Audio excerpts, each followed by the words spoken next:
As you alluded to, very much a sort of dink and dunk offence. But if it works... Well, other than that initial play on first down in their first series this afternoon, and that big pickup from Uleen to Uleen over the middle on this series earlier on, it's been passes of no more than sort of 4 or 5 yards, which have then been turned into bigger gains by the athleticism of the receivers. As Uleen drops back, has to get rid very quickly, and that was pressure that time by number 57. Unfortunately, you don't have a name, number 57, but 97 was there as well. And yes, Wayne Drew, one of the two men who put Uleen under all sorts of pressure. And as I mentioned earlier, not necessarily seeing a kicker. Coach Gear is obviously showing Tamworth some respect and bringing out Neelan to attempt this field goal. That's underneath football that the Crusaders have been playing becomes much easier to cover in that kind of last 20 yards. Beautiful kick once again. The field shrinks down.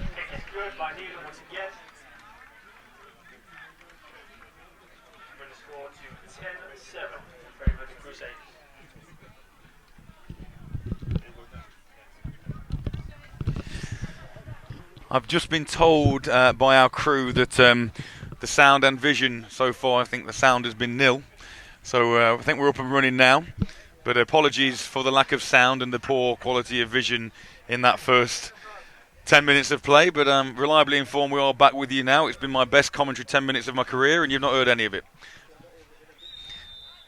Unfortunately, atmospheric issues here in the West Midlands region have played havoc with the crew's technology. But we are with you now as the Phoenix find themselves 10-7 down, and it's a good opening return as number 24, Mark Bonazavi, brings the ball back from his own goal line out to the 30-yard line. So, if you have just joined us, first of all, welcome. Secondly, we'd like to apologise for any inaccurate pronunciations we make this afternoon. We have been practising, but we will do our best. Please don't judge us. This is the Phoenix second possession of the afternoon. Both teams have scored on each of their offensive possessions.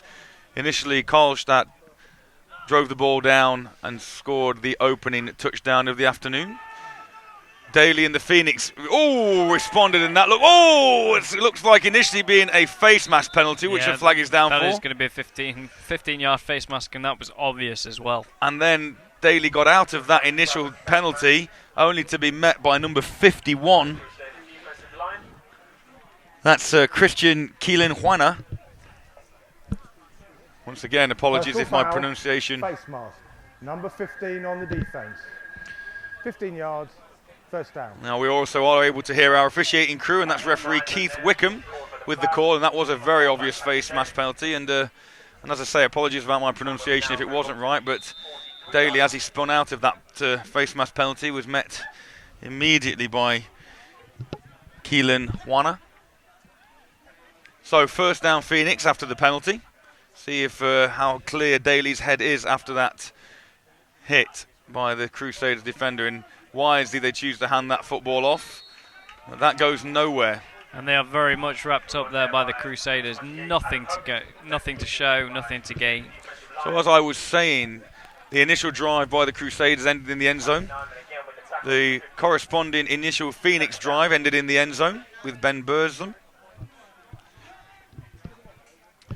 We've just had a field goal by the Crusaders after another good 70-yard drive by the Swedish outfit, and now we find ourselves with Daly and the Phoenix offence once again trying to respond. Two receivers either side for Daly. He steps up and he now takes off. He puts a lovely move on the defender, but he's dragged down after a pickup of 2. Yeah, and that was well wrapped up by Eriksson.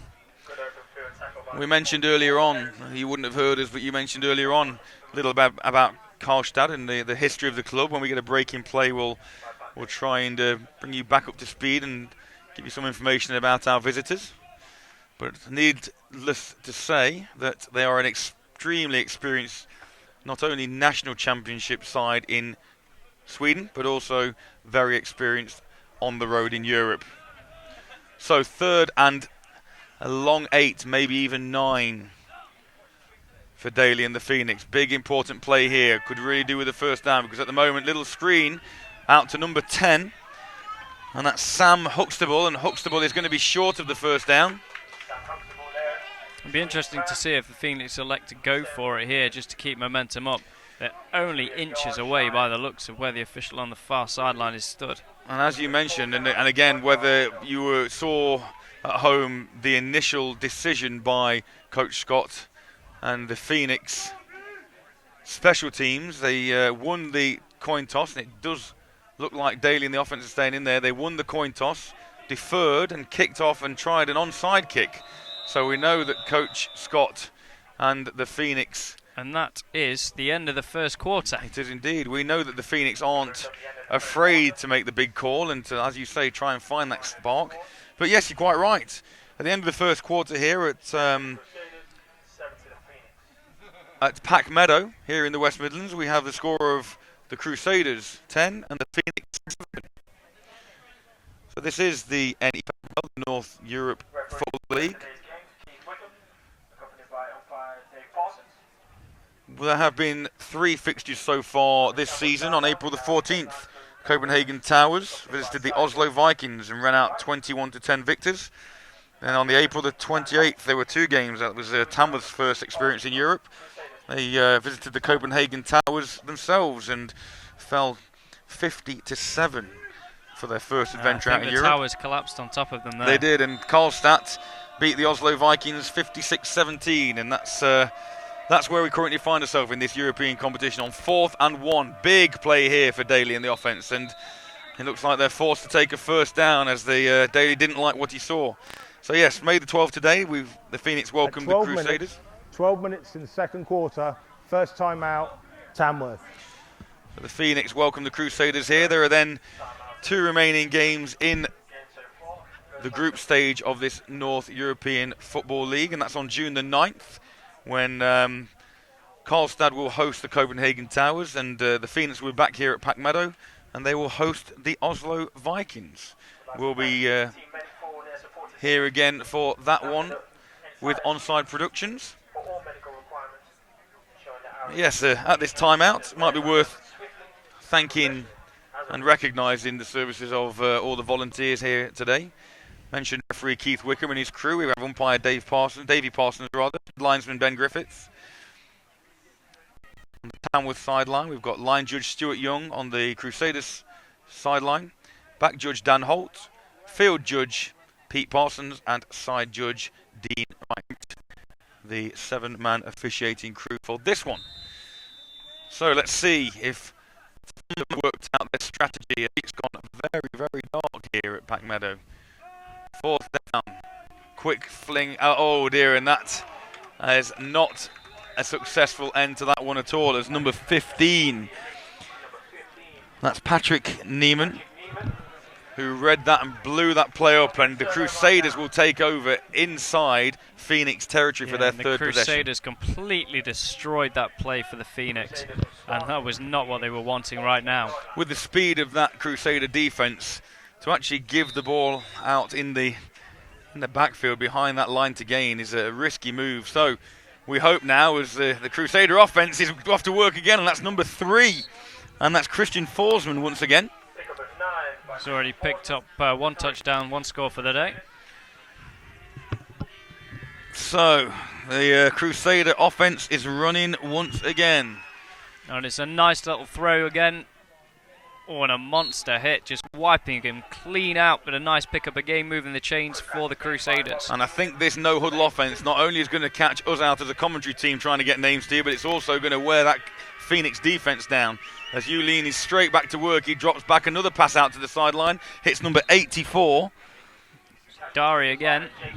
Dara, yep.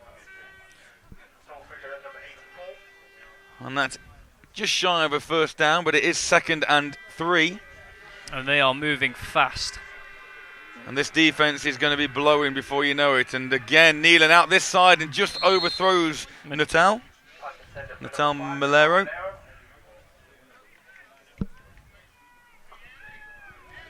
So, 3rd and short now.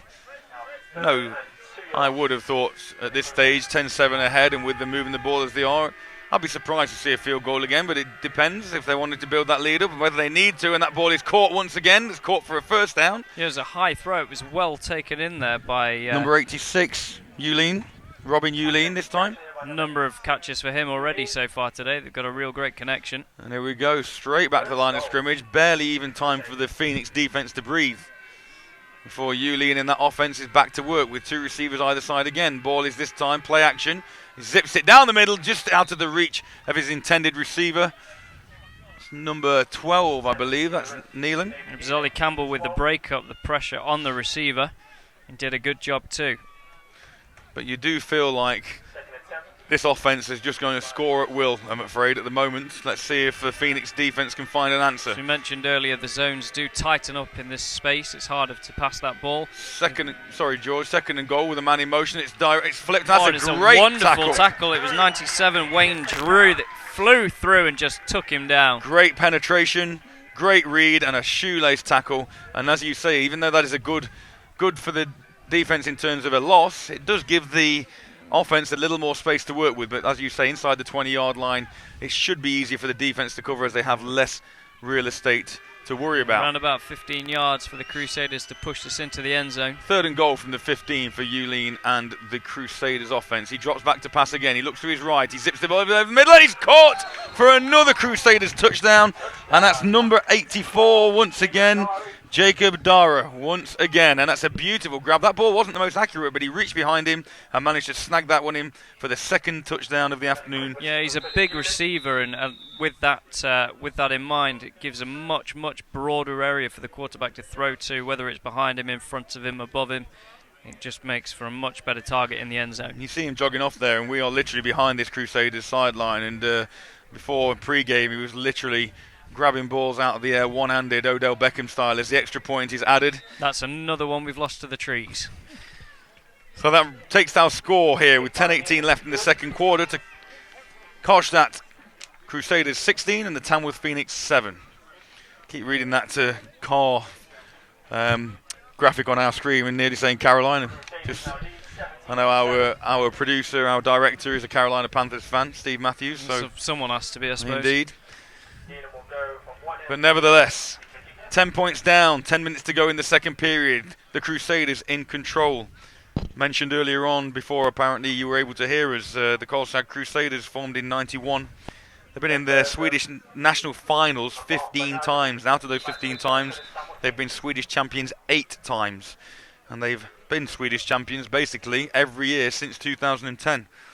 They won the EFAF Cup in Europe in 2003, and most recently the IFAF Europe Champions League 3 years ago in 2015. So their pedigree is pretty incredible. This one's fielded by Bonazevi.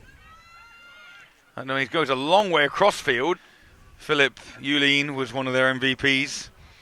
We've mentioned linebacker Keelan Juana. Some of Uline's stats are incredible. 83 completions on 120 attempts, 15 touchdowns and no interceptions. Unbelievable stats. That is incredible. As that ball's handed off on first down for a pickup of exactly nothing. Or maybe they've given him 3 inches. So 2nd and 10 for all intents and purposes. And this is where, if we're not careful, this one could get away from the Phoenix. Phoenix really do need to find a way through this defense, even if it's just to get a first down on this drive. 2 men in the backfield now. New formation on this drive. 2 receivers to the right, 2 men in the backfield. That ball is handed off tackle, and there's a little gap opens up momentarily. And then the door is slammed shut by number 1, Julius Rucker, amongst other defenders there for the Crusaders. 3rd and around about 9 yards to go for the Phoenix. And it's a good job that the Phoenix have Lenkowski as their kicker and punter, because once again he does have a very strong leg on him, and if they do fail on 3rd and long here, he's going to want to try and get some separation from his own goal line for the hometown Phoenix. Daly drops back to pass, swings it out to the left, and it's a nice grab, and it picks up only 3 or 4. Obviously, where he caught that ball, he was 4 or 5 yards behind the line of scrimmage, and indeed he picks up maybe 2 yards on the play. So that's 4th and 7 upcoming. And Lenkowski and the special teams punting unit will come on the field for the Phoenix. And the Crusaders very, very quick to get across and cover that swing pass up. DB Julius Rucker back deep, standing on his own 36-yard line currently for the Crusaders. And the Phoenix do need a spark now. They need a turnover. They need a big play from one of the 3 units to try and find their way back into this with 8 minutes and change left in this second period.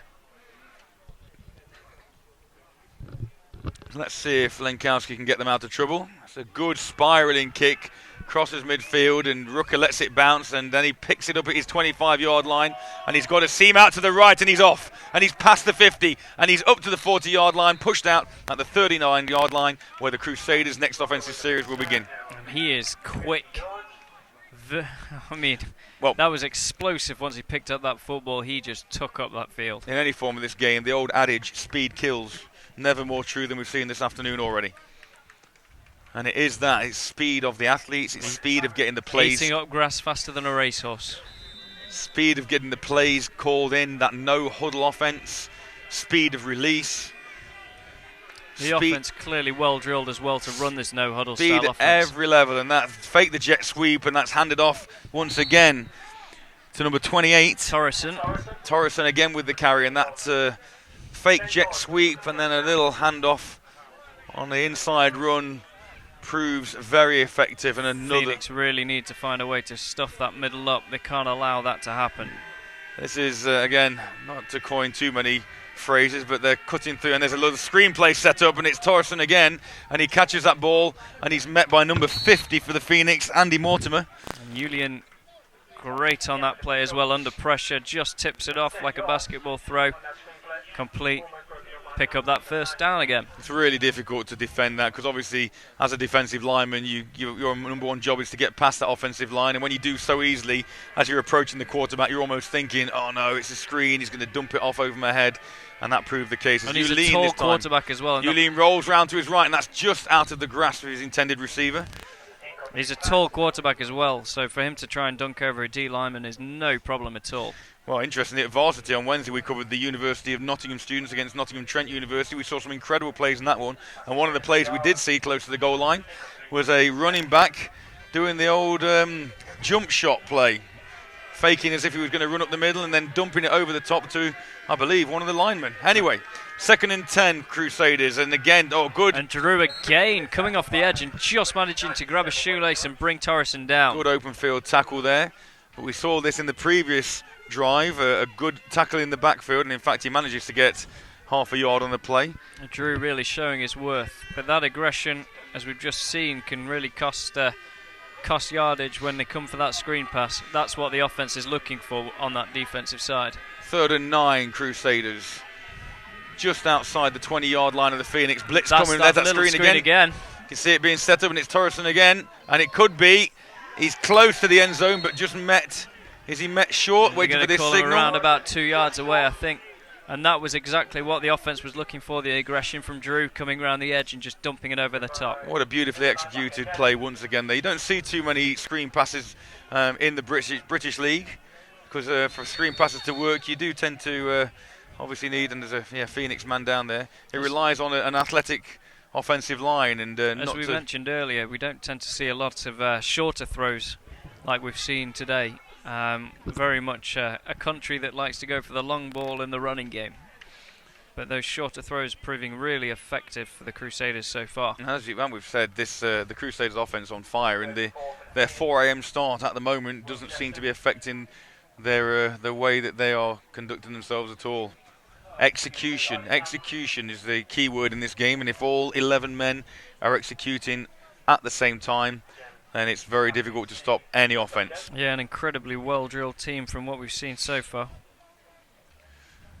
So while we attend the injury, in fact the injury is cleared, obviously, as you see the man on the far sideline there in a little bit of distress actually, but nevertheless it's 1st and goal on the 3-yard line for the Crusaders, and without being too pessimistic, you would For the men in orange, you would expect with 4 attempts as Julian drops back, looks left, then rolls out to his right, and he's sacked, and that's a great play. Number 94, Will Stone. The big man from the Lions.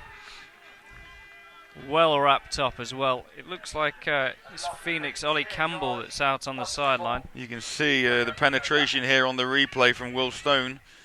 He very quickly, in fact, he actually gets off. pushed out. He does.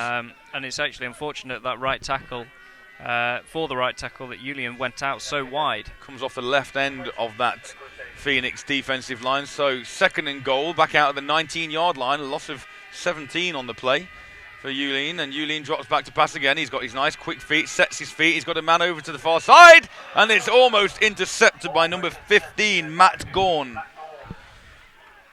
And Julian, I think, he's just lost his head a little bit after that sack. He saw the big image of Will Stone coming around the corner that time. So 3rd and goal from the 19-yard line. And if they can keep up the pressure on the quarterback, it will really do them wonders. And that rain has just started to fall again. It hasn't affected the passing game so far for the Crusaders offense. And Julian rolls round to his right again. And it's another little screen set up, and it's dropped just, this time. Well, I think actually number 49 for the Knicks just got a finger to it. Nelson Nofu. Let's see on that. I think you're right. I think pressure again coming, which is good. And we think that screen's coming. I think he's just got a fingertip to it. That defender did have something to do with that. So 4th and goal from the 19. Decision coming, and it looks like very difficult to throw across your body when you're rolling out right. Indeed. And Neelan is back on to attempt a 2nd field goal of the afternoon. Decent distance as well. From what I've seen, though, the execution, and again, as long as the Julian, who's playing holder, can handle it, and he does, it's beautifully kicked, nice and straight. Looks good. And that is another 3 points to the Crusaders like tally. It was around about a 37-yard field goal, allowing for the 10-yard end zone and the 7-yard setup. So 5 minutes to play, and it's really well done. Good snap, good hold, kicks up, straight as a die, and with 5 minutes remaining in this first half, in this NEFL fixture this afternoon, we find the score, our hometown Phoenix 7, and the Carlstad Crusaders 20. I think whilst Tamworth need to get a touchdown on this next drive just to keep the momentum or move the momentum back in their favour, I think they'd be very happy just to get a first down off the back of that last offensive drive they had. I must just make reference to the fact I said our hometown. I'm no way a Phoenix sort of supporter particularly. It's great to see them playing and great to see the quality of football they're playing against. We are very much here at Onside Productions, a neutral broadcast provider. I think that was my Britishness coming out a little bit there. So apologies. Britishness. Cup of tea with your pinky out. That's how we roll. And a lovely cup of coffee in my 49ers. I can smell it too. Flask here, but anyway, there we go. So, the latest offensive attempt for the Tamworth Phoenix. Pat Daly back at quarterback. 3 receivers to the right with a sort of slot receiver, would you call him? Almost just out tight end position, set back from the line of scrimmage, but nevertheless 4 skill positions as that man goes in motion. And Daly looks like it's a designated QB run. He goes to his left, comes back to his right, and the lateral pursuit is good. And number 21, Dan Hampton, makes the tackle. My mistake. Reading the wrong roster again. And Daly really left nowhere to go. That looked to be a design QB run on that play, but lost 2 yards.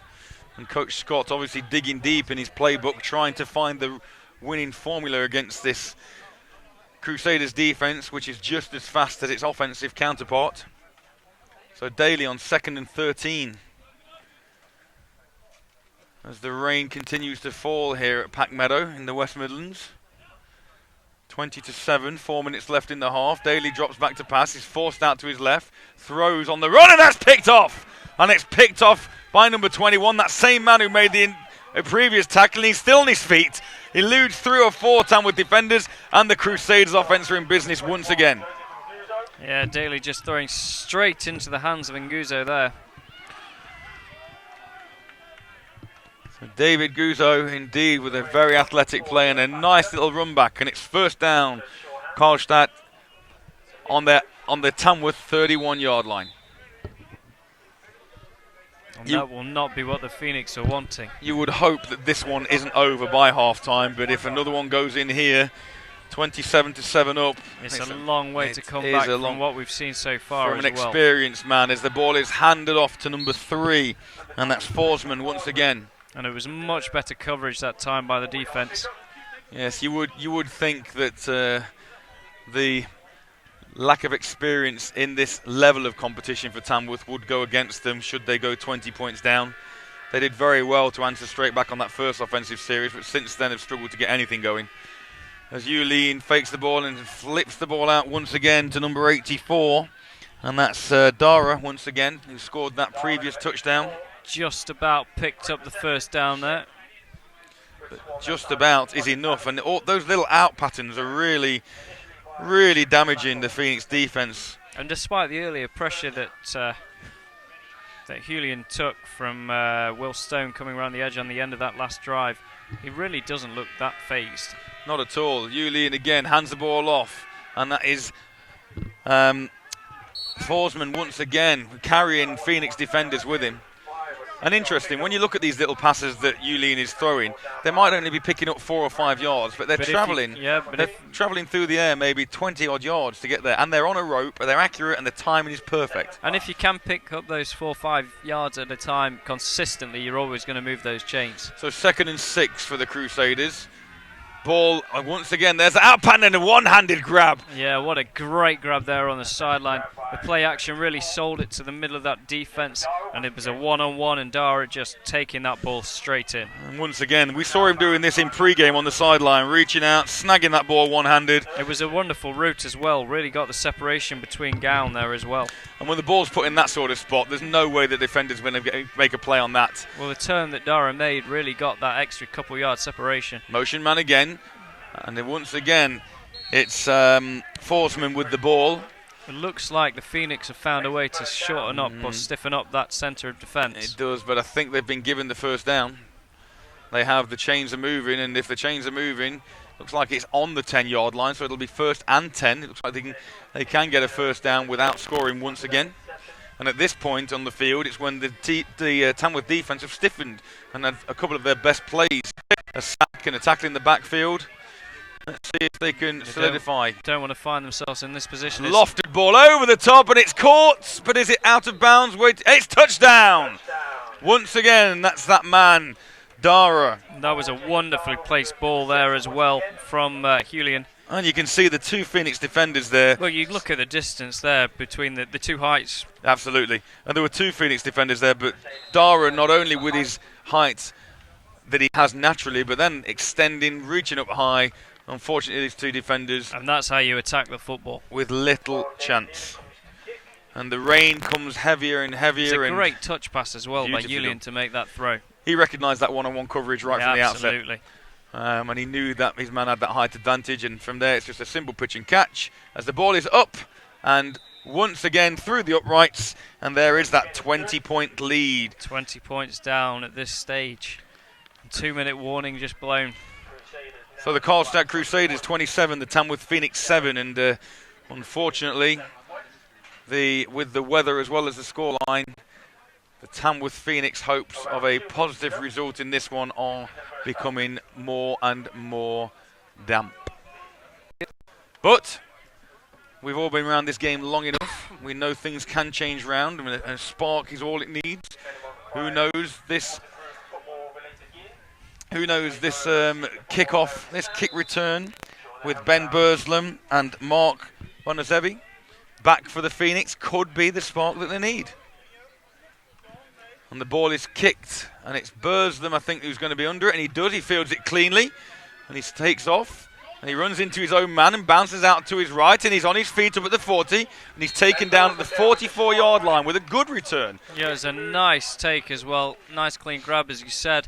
Makes the yardage. Let's see if they can use that to get this offense moving. So with 1 minute 50 left in the first half, Phoenix find themselves in decent field position. As you say, a first down is their first goal. rather than looking at points. They wanted to move the chains because they've not achieved that accomplishment on the last couple of series. Coach Scott has got to dig deep into that playbook. Not really. Daly's been struggling. He's been not had time in the pocket, really. Put him in an empty set as well, so this will be interesting. Here's that motion man again. And he drops back. Got a little bit of time this time. And he pings that ball out, and it's quite a nice wonderful grab. Let's see what the call is. The referee, Finley Old, does hold that ball in, and the line judge here waves that in play. So, positive. Pickup of 9. And I thought initially when I saw that was going to be overthrown. But as it turns out, Old goes up high. And he does make a good grab and gets 1 foot down. Into that empty set again. We'll see if they drop that man back. We have one of the coaching staff from the Samwell Steelers alongside. Didn't necessarily agree with that call, and that ball is in and out of the hands of number 18 for the Phoenix, Jack Verlin. And it was great coverage by the defensive back there as well, just to get an arm in. Jack Verlin playing his first season for the Tamworth Phoenix after coming over from the Leicester Falcons this off-season. And, that could have been caught. That could have been the spot we were looking for. So, 2nd and 10, Tamworth at midfield. In fact, just inside the Crusaders' half. That's what they need. They need some sort of spot like that. As Daly drops back again, he's got time once again. Now he's flushed, and he escapes, and he steps to the left, and he's round 2 men, and he stretches and reaches that ball out over the 40-yard line. Not enough for first down, but does end up stopping the clock. And it was a smart play just to extend and get the extra yard and stop the clock as well. So you can see he has a little bit of time, but then pressure off the left end as Daly looks at it. And he steps round that man, steps another, and that's the athleticism we saw in the Brit Bowl last summer against the Blitz, which served him so well. So he's marked actually a little bit shorter than when we originally looked. So 3rd and 3, 3rd and a long 3 coming up. I think he was unlucky to be marked there, but nevertheless, here we go. That's why we don't wear those black and white hats. Daly takes off again, and he's got room this time, and he cuts in field, and he's down, but not before they get the first down, and the chains move, but so does the clock.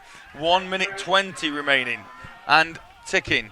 Although the clock is stopped at the moment as the officials they will call for a timeout here. Reset the ball, and indeed Daly and the Phoenix do call timeout, but obviously positive. 1 minute 20. 1 minute 20.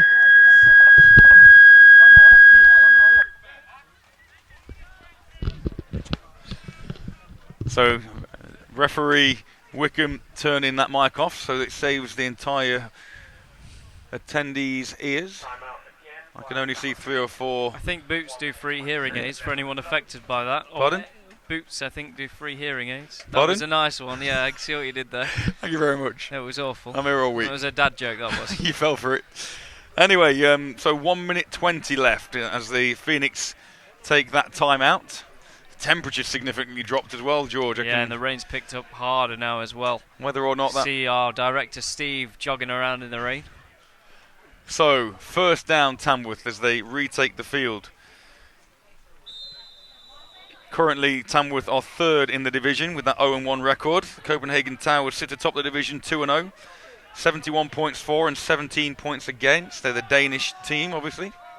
So, first down Tamworth. Daly with those 3 receivers to his left. He zips the ball out, and that's an incomplete pass. Intended receiver was James Hossack. Yeah, just underthrown there as well. Having said that, this formation seems to be working for Tamworth. This empty back set really, with a motioning man, and they've made yardage off it this drive. Mainly off Daly's feet, though, it has to be said. So 2nd and 10 for the Phoenix. That similar formation. 4 receivers to that open side. You'd expect that same man to come in motion again, but this time here he comes. And he's in there for pass protection. Daly steps up, pops the ball over, and he's got a man, and that's number 11. And he was expecting, was Ben Burslem, to take a hit immediately, and I don't think he quite knew what to do once he caught the ball. Yeah, I mean, the Crusaders came down quick, but not as quick as they have been doing so far. But another first down with still a minute left. That little hitch play there, really working. Just stopping short, finding a hole in the zone. Nice little completion. What was nice there from Burslem was the fact that he accelerated, and that cut really put the defender on his heels. Daly to this side again, and that one's dropped this time. And that is what is known in the business as a hospital pass. James Hossack, the intended receiver. Yeah, and that man, Nguzo, coming down on the man, just clipping him on the way through. Doing enough to stuff that play. Well, the bonus of that is the clock does stop with 54 ticks left in this first half. I think whilst Phoenix would want to score, I think they'd be happy here with a field goal, just to close that score up a bit. Second score is once again a quarterback sweep this time. And Daly heads to the sideline, picks up 4. I think they've actually marked him down as 3 yards, so it'll be 3rd and 7 here. 49 seconds remaining on the clock. You would expect, as you said, with Lenkowski's leg, you would expect that if they don't pick up the first down here, that they will put some more points on the board, and I think that's probably the right thing to do at this stage, rather than having this drive end with nothing. But let's see if they can find this 7 yards to keep the drive going. Daly with 3 receivers and that up back as he begins to jog across again. He comes the other side of the formation. It's a nice ball, but it's intercepted by Rooker, and Rooker could be away. He has got some gas, and he's around Daly, down the sideline. He's at midfield, the 40, the 30, the 20, and 10. Touchdown, Crusaders, and that is a killer blow for the Tamworth Phoenix and their hopes this afternoon. And I don't think racing horses eat as much grass as he does. What an athlete, though. I don't even think he was at full sprint there towards the end. Daly, that was unfortunately a mismatch, and the rain comes heavier, and that will make the Tamworth bodies heavier and heavier. And you can see Daly spirals that ball over, and I don't know that he saw Rooker. No, he was in the right spot there. He knew exactly where the ball was going, and in he goes. Not even sure if Rooker was spotted by Daly, unfortunately, but that's footballers, and he's right down in front of us, and he's a big DB. He is a big man for a defensive back at any stage. And the extra point is good, and the score with 33 seconds in the half is the Crusaders 34 and the Phoenix 7. Yeah, what an absolute athlete there. Once he got round the edge, bang, in he went. And as you say, I don't think he was completely at full speed by any stretch. So, if you're Coach Scott at half-time, how do you raise the spirits of your troops? It's difficult. 34-7, and you've still got 33 seconds left. You'd like to try and get a score here, whether they go deep or whether they just try and move the chains ahead of the second half. But it's difficult. And the unfortunate thing, that's how cruel football is. Tamworth had got a formula that was working on that drive. They were driving down the well. We were talking about them getting points on the board, whether a field goal or a touchdown, and just like that, instead of being 3 points closer, they're 7 further adrift. And a little squib kick, and it's fielded by the up back, number 97. Drew. And that's it is. It's Wayne Drew, and Wayne Drew with a nice return, to be fair, for a man not expecting to handle the ball on special teams. Yeah, it was unfortunate, but Daly made a poor read. Safety was in there. Safety didn't really have to move, to be honest. And Rooker capitalised on it and took it all the way to the house. So 25 seconds left, 34-7 Crusaders. And Daly and the offence back to work now. Do you think they're conservative with 25 left? I think you've got to go for it. I think you've got to attempt to get something. You've got 25 seconds left. You might get 3 plays in, 3 deep passes. Just go for it. See what happens. Indeed. Going to be timeout. I think whilst they'd like to get the momentum back and maybe just try and get a first down, I think they Third have and to go final for timeout. 25 seconds. Tamworth. That's our last one. Last time out of the half for Tamworth. Hail Mary play.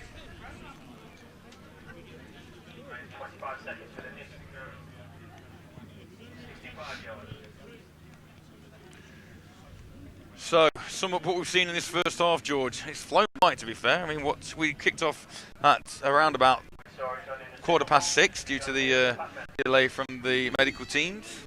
It's now only 7:15. Well, I think the Phoenix have been well and truly crucified. I think they're going to have to find a way to rise through the ashes in the second half and find something. We've got Marcus Boswell on the stadium announcing today, stood alongside myself, and George, as Daly's pass is battered down, incomplete. And can we just apologise for the reference about rising from the ashes for the Phoenix? I thought that was a wonderful pun. It wasn't really, it was lame. But nevertheless, second down. Someone had to say it.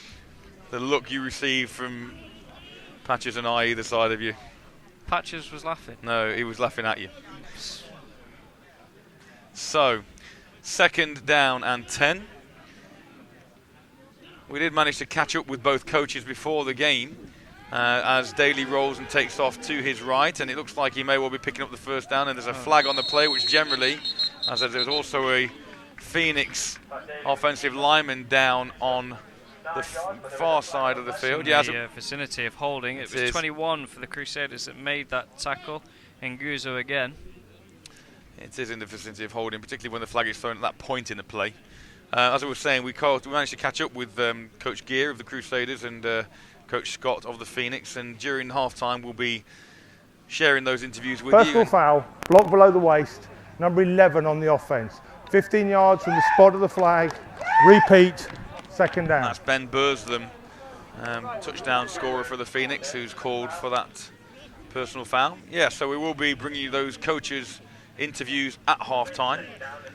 As we managed to gain the thoughts of both Coach Scott and Coach Gear about not only today's game but their seasons so far. There's around about 13 seconds left of this half. The Swedish outfit currently sit 4-0 atop their own national division in Sweden.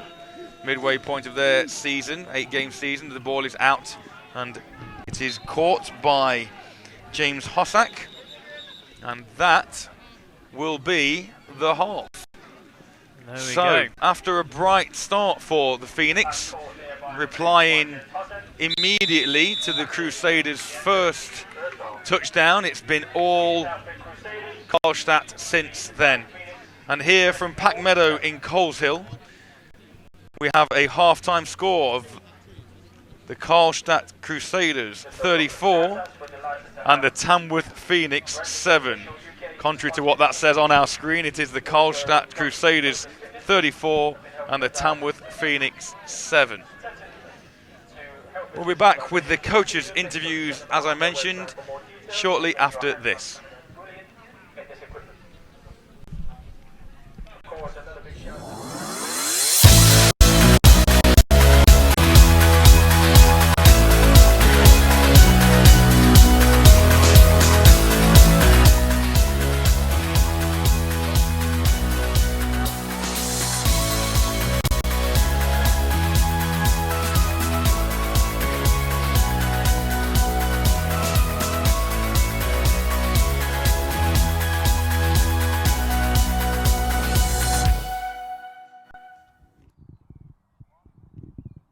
Good afternoon, Coach. Welcome to the UK. How's the preparations been so far? Thank you. It's been great. We've had a great week of practice, and we feel really ready to go. So obviously your trip over, is it first time to the UK? No, you came against London last year, is that correct? We've played London twice in the last 6 years, but they were both at home. So yeah, this is our first team trip that I know of to the UK. Yeah. Any particularly special preparations that you've made for the journey over here to Tamworth this afternoon? No, I wouldn't say that. It's been like we approach every opponent, you know. Other than the fact that you got to gear up for the trip, you got to get, we had to leave early this morning. All that kind of stuff is different, you know. We get a couple of these every year, and so this is our one. Hopefully we get another one coming up if we keep going. Sure. Okay. Domestically, you're currently at the midpoint in the season, so you guys are 4-0. Just sum up so far how the season's been for the Crusaders. It's been a pretty standard season for us. I think we've done pretty well. We haven't lost a game yet. We have had a couple of maybe tighter games, actually. We were really close to losing the first game against Örebro, so we've had to fight a little bit, maybe more than the last couple of years, which I think would be good for us going forward, that we've been a little more battle-tested in the beginning, and but it's going well. Yeah. So this kind of is almost like a mid-season break coming over to the UK and playing this European game. I know you've already played one in the NEFL tournament so far. Has it been hard prior to the last game to keep the players focused on the domestic league, knowing that this one was coming up? I don't really think so, no. it's pretty much one game at a time, and so we haven't really talked about Tamworth until directly after the last game we played against Uppsala. So obviously, like you say, Tamworth the opponents today. Have you managed to catch one of them? Do much sort of research into their game tape? Yeah, we've got 2 films on them, including against Copenhagen, which is a really good film to look at. So we feel like, but you never know, it's a small sample, so we'll see what they are today. But I think we got a good view of them, yeah. The British game here is obviously developing its following, and there are fans that have been sort of watching the streams that we've been doing for a while, but obviously they've been new to European football. Is there a particular unit that the Crusaders are built on, offense, defense, special teams?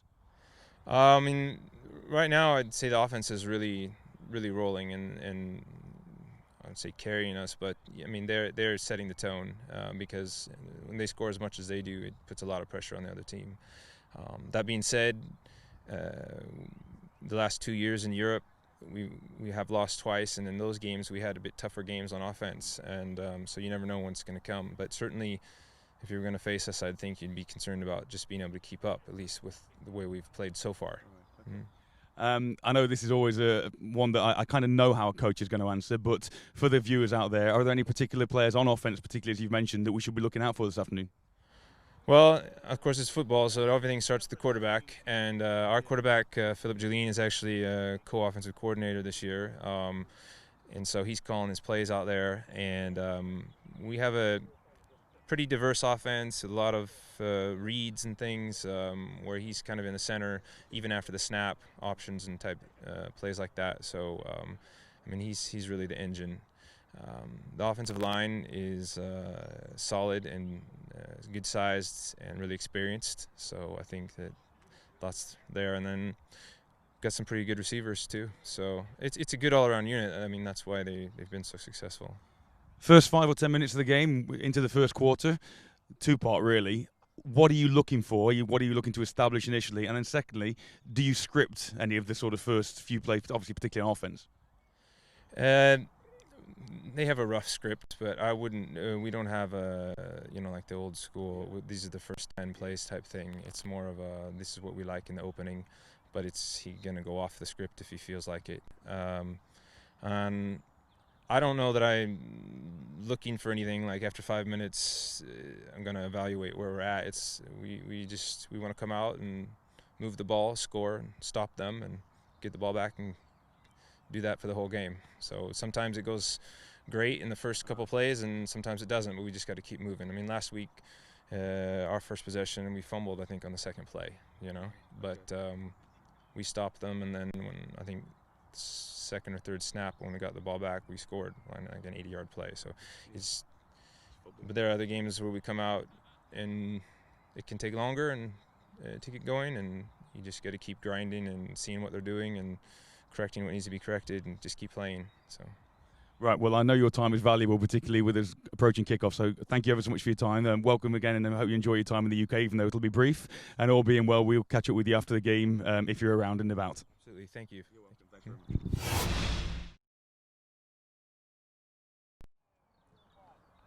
Good afternoon, Coach. How's things now we're back in Tamworth? Good. I think our preparation's been good these last 2 weeks. Obviously, going away to Copenhagen was a challenge. The logistics and the travel were a factor, and I don't want to make excuses. We just didn't turn up that day. But I think preparation's going to be really well. It's our first game here at Pack Meadow, where the team here have been wonderfully welcoming and responsive to what we're doing. So hopefully we're looking forward to a good game today. Early in the season, both domestically and on the European adventure, sum up the performances you've seen so far from the Phoenix. Yeah, obviously we had a big win week 1, and then we went to Copenhagen. I've said this a few times this week. I think the result in Denmark could be a good thing for us in the long run. It's going to keep us grounded, keep us humble. I'm just pleased with how we're practicing, really. I've always said what happens on the game days are a byproduct of how we practice, and how if we're having fun at practice, enjoying ourselves, then we're going to have fun on game days. So as long as we're practicing well, I think we're going to play well.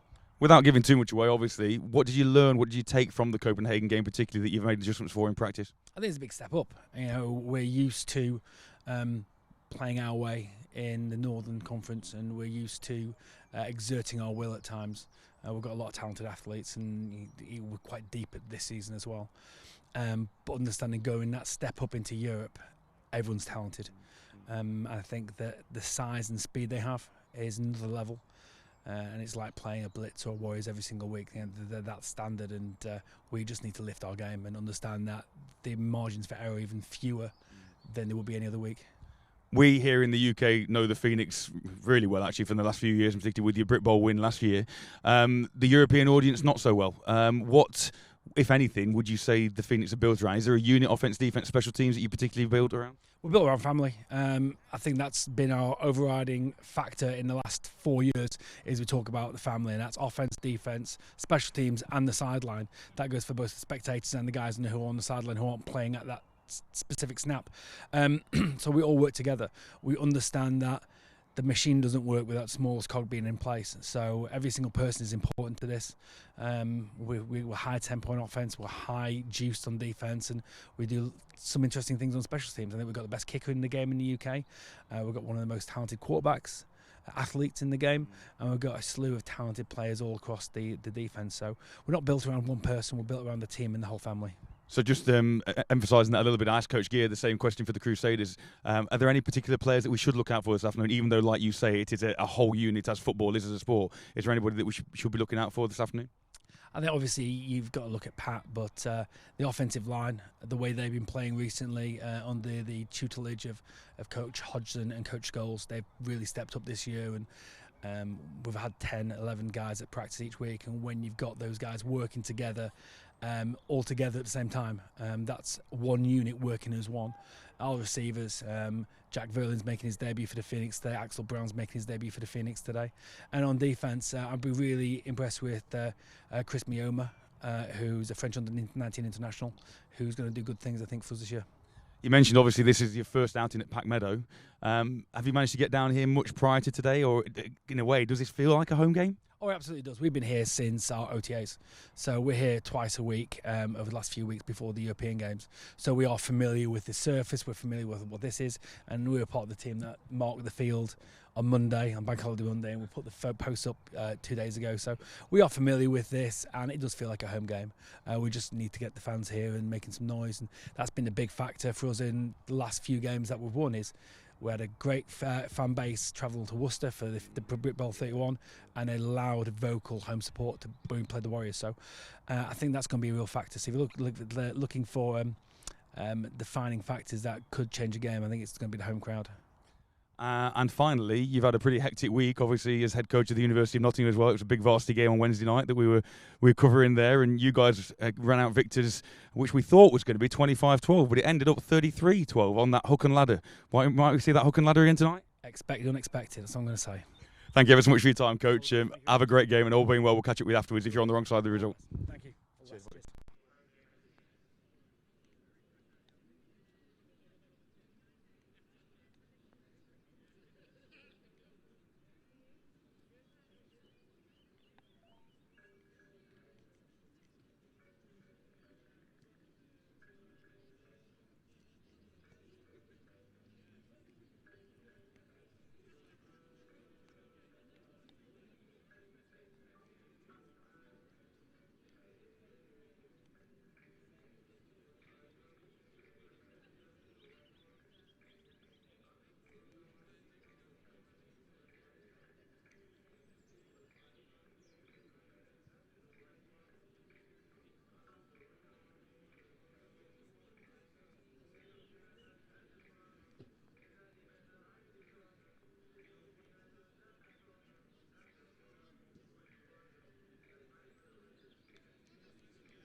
Welcome back to Pack Meadow here, a very soggy Pack Meadow, as you join us at the end of half-time with the score. The home team Phoenix 7 and the visiting Crusaders, Swedish champions, 34. As you can see on our screen there, we'd always like you to get in touch with the show if you can. Use Twitter and the hashtag TamVCar. Let us know where you're watching from. We know there's been a few atmospheric issues with the stream this afternoon, both audio and visual, and we apologise for those. But seems to be connection issues from what we've been told. Yeah. But the rain is becoming heavier and heavier as time goes on. So, yes, here we go. It's going to be a difficult task for the Tamworth entire outfit, really, to pick themselves up from that half-time scoreline, and not necessarily just the scoreline, but the way they ended up being 34-7 down. Yeah, absolutely. Tamworth got tangoed. Well and truly. Story of the first half. Initial possession for the Crusaders. They marched down the field and scored the opening touchdown on the ground. Tamworth respond straight back with a touchdown of their own. Crusaders then went 10-7 ahead on a field goal. And then from that point, it was all the Swedish outfit, as Bursum with a nice return up to midfield. And he is at the 45-yard line of the Phoenix, which will once again maybe provide a bit of a spark for somewhat of a revival. It would be an absolute miracle if Tamworth could turn it around to get the win from here, particularly with the fact that we've not really seen any signs of that Crusader offence slowing down. And that'll certainly help lift the spirits. So let's see what Daly and that offence can do. That formation that they had at the end of the first half, prior to that Rucker pick 6, where he picked the ball off very close, if not in his own end zone, and returned it the length of the field for that most recent touchdown. But no, they come out with 2 receivers to the right, 2 to the left, that original formation, as Bursum comes in motion. And it's handed off to number 25, that's number 25 is Deji Ali, who gets back to the original line of scrimmage, but then no further. Yeah, didn't really get anywhere on that run. So 2nd and 10, Tamworth. Yeah, as we said, that formation that they picked up at the end of the first half with the 3 receivers on the one side, as Bursum comes on a jet sweep, and that's actually what he scored in the first half. But to the other side, and I think he looks like he may well have picked up enough for a first down. I think they've called him short, actually. Inches away. Yeah, it does look short. In fact, it looks considerably short now. And there is a flag down on the field as well. And with that sweep coming around that can't be anything either than an illegal block or a hold. So that will be coming back without a shadow of a doubt. Hopefully hear from our official, Keith Wickham. Holding, offence, 73. 10 yards from the flag. Still first down. Indeed. That penalty called on Harry Elton Dobbin there. So just when the Phoenix think they have something going on this first series of the second half. Correction, it will be 2nd down. A holding penalty marches them back. And yes, that's correct. It was 2nd down. It was 2nd and 10. It's now 2nd and 15. 10 yards from the spot of the foul. So Daly now back with that similar formation, 3 receivers to the right, 1 to the left. 1 man in the backfield. Assesses what's going on with that big black-shirted defensive front. He drops back to pass. He immediately takes off and he finds a seam up the middle. Rolls out to his right, tries to elude and then almost slips after he's picked up 3 yards. Yeah, he ran almost 15 yards, but unfortunately he ran laterally.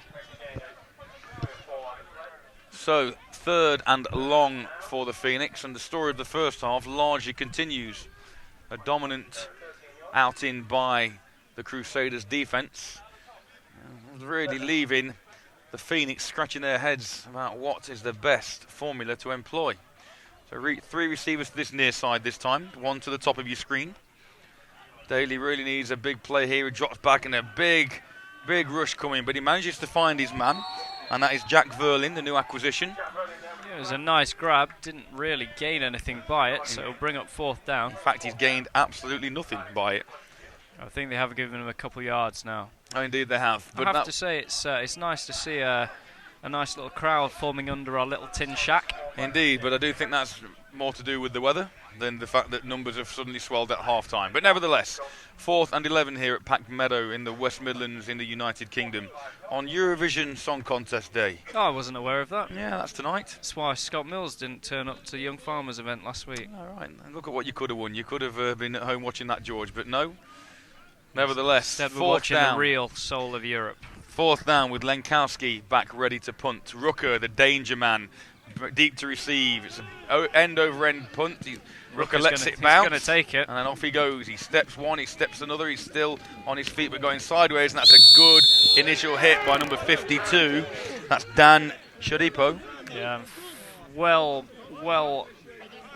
corralled. Well corralled. That's the word I was looking for. And that could have been called because Shodipo it was brave. made that contact inbounds and continued. It was brave making that hit there. Way out of bounds, but nevertheless, inside their own 20-yard line, the Crusaders will have their first possession of the second half. It was well contained there at that time. Rooker really has caused havoc for this Tamworth team. That step, he's got a very quick step, and you thought he may get away, but he, it's actually that second hit. It is. Where it looked like 43 that flew in. So here comes that high-paced offense with Ewing at quarterback, and he's a bit of a. It is an option. It's a read option. And he held that ball in for a long, long time before deciding to pull it out and keep it himself. Yeah, he did take it himself and slid, picked up a few yards, around about 2 yards on that play. And there's that same formula we saw in the first half, that no huddle, not giving Tamworth trying to regroup. 2nd and 7, Crusaders on their own 20-yard line now. And at what point do the Phoenix sort of start turning their attention to their next fixture? And or I suppose as the ball is handed off this time and it's straight up the middle, and there's another big hole up the middle. Looks like Torrenson was the runner that time. It was actually 29. Salberg with the carry. So maybe at this stage of the game, the Crusaders will start rotating and going to the depth chart. 34 points to 7 ahead. So 3rd and short. It doesn't actually appear that they're carrying the full 43-man roster that they're 45-man roster that they're allowed to carry here today. Oh, and they jump that time. The flag comes from the far side, and the ball is up, and it is intercepted by Will Hobbs, but that one won't count because unfortunately the entire right side of the Phoenix defensive line jumped, and that will be coming back. We've got a man laid flat on his back on midfield. Literally, and it looks like. And unfortunately, he has moved his arms now. He has moved. It's number 12 for the Crusaders, Neelan. For a moment there, that looked very worrying as he laid sprawled on his back, arms out wide, motionless. But he has managed to sit himself up. So, one hand giveth, one hand taketh away for the Phoenix. Interception by Will Hobbs, but unfortunately, that will be nullified by the offside penalty, which I've no doubt is upcoming.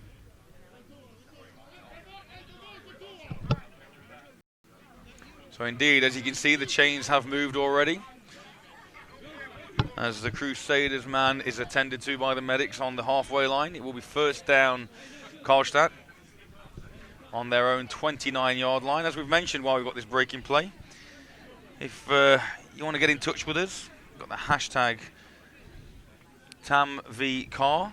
Tell us where you're watching from. Tell us who you're supporting. Are you somewhere in Europe tuning in this afternoon? It would appear, as much as I don't want to seem pessimistic, this one's over as a contest, particularly with the way that both teams have started this second half. And that big gap. Worth noting that if the gap gets to 35 points between the two teams, Okay. we will get to a running Vernon clock. Kay is watching today. Good afternoon, Vernon Kay. Great to have you watching. Great work as always, chaps. If this second half goes the same way as the first, what does this say about, I assume that means Britball. Offside. Yeah, 52 on the defence. 5 yards is enough for a 1st down. The penalty's been marched already. It's nice when Vernon Kay tweets into your show, isn't it? It is, absolutely. Great advocate of the sport. Done it no end of times to Vernon, and unfortunately he's never responded. Well, what it says about Britball, Swede hammer from Sweden. Let's go Crusaders. Nice to know we've got the Swedes and they really on have board. got the hammer of Thor behind them. They today. have. There was a man on the roster whose surname is Thor, and not managed to call his name yet, but We had plenty of puns ready for that one. But yeah, Vernon, what that really said about brick ball, as that's Dara catches the football once again. Yeah, that big frame of Dara there on that out route. It basically says that we're not quite there yet. And as Coach Scott alluded to, the step up in quality is significant. And the Phoenix know that from their escapade out in Copenhagen, where they were on the wrong side of a 50-7 scoreline. But yeah, nice to know that Vernon's watching. Say hello to Tess for us, Vernon. And if Tess is watching, get her to tweet us as well. That'd be lovely. And any free tickets to Strictly would be nice. Anyway, Yulin with the ball, and he fakes that inside handoff again. Flips the ball out to the left, and it's Malero. Natal Malero with the catch, and we've got Malero's family. Flags all over there. We've got Malero's family Stood alongside next to us, and their head went down as his head got yanked back. How's Mum reacted to that one? She's got her head in her hands at the minute. Coffee's still in the mug, though. Brother's not bothered. He's laughing. Let me on, Coach. Let me on. But that obviously will be a penalty against the Phoenix. Yeah, it looked like a clear face mask penalty there. There is no flag. The grip was on the inside of the collar, not the reverse. So actually, there we go. The call was originally a horse collar tackle on the back of the shoulder Difficult to pads. see from our angle. But they've waved that off, and we've got to stop Natal's mum from going on the pitch because she's not overly happy about that call being rescinded. But nevertheless, 2nd and 9, Crusaders. Yulin at quarterback as ever.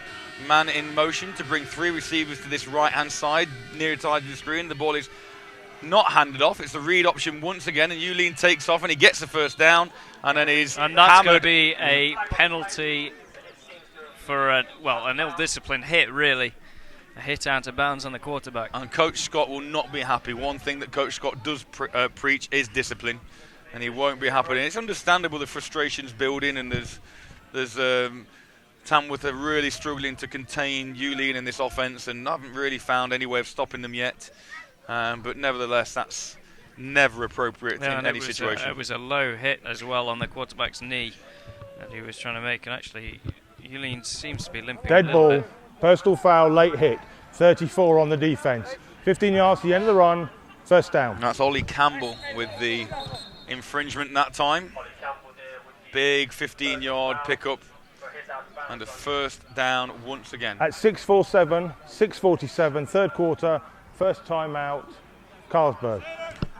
Carlsberg, well, it's Carlstad rather than Carlsberg. If Carlsberg did American football. If Carlsberg did American football.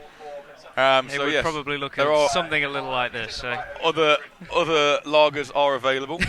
I think he's had one too many over on the half-time. So. In other news, Bafra are always looking to recruit. Indeed. If you do work near a brewery, by all means contact them. You can find them at, I think we've got the website somewhere written down here. In all seriousness, we were asked. Yes, Bafra are always on the lookout. There we go. www.bafra.info. And again, if you work in a brewery, all the better for you. Well, as much as we're having a bit of a giggle, obviously, all today's officials are members of the British American Football Referees Association, BAFRA.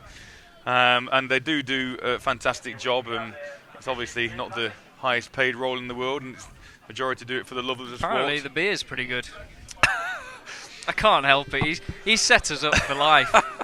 He really has. But no, without them, of course, the game wouldn't be played today. So if you are interested, whether you've had a career in football or whether you're looking to try and get involved with the sport in some way, and that's a nice thing. There's so many different ways you can get involved with this sport, whether playing or officiating or coaching or volunteering at your local club.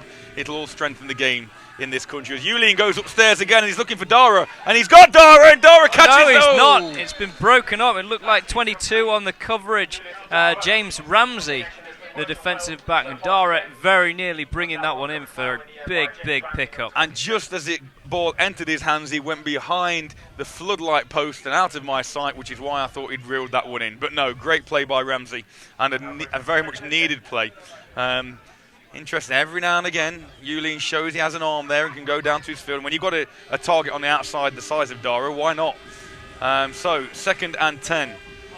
This time Yulin keeps it, and it's in and out of the hands of Malero.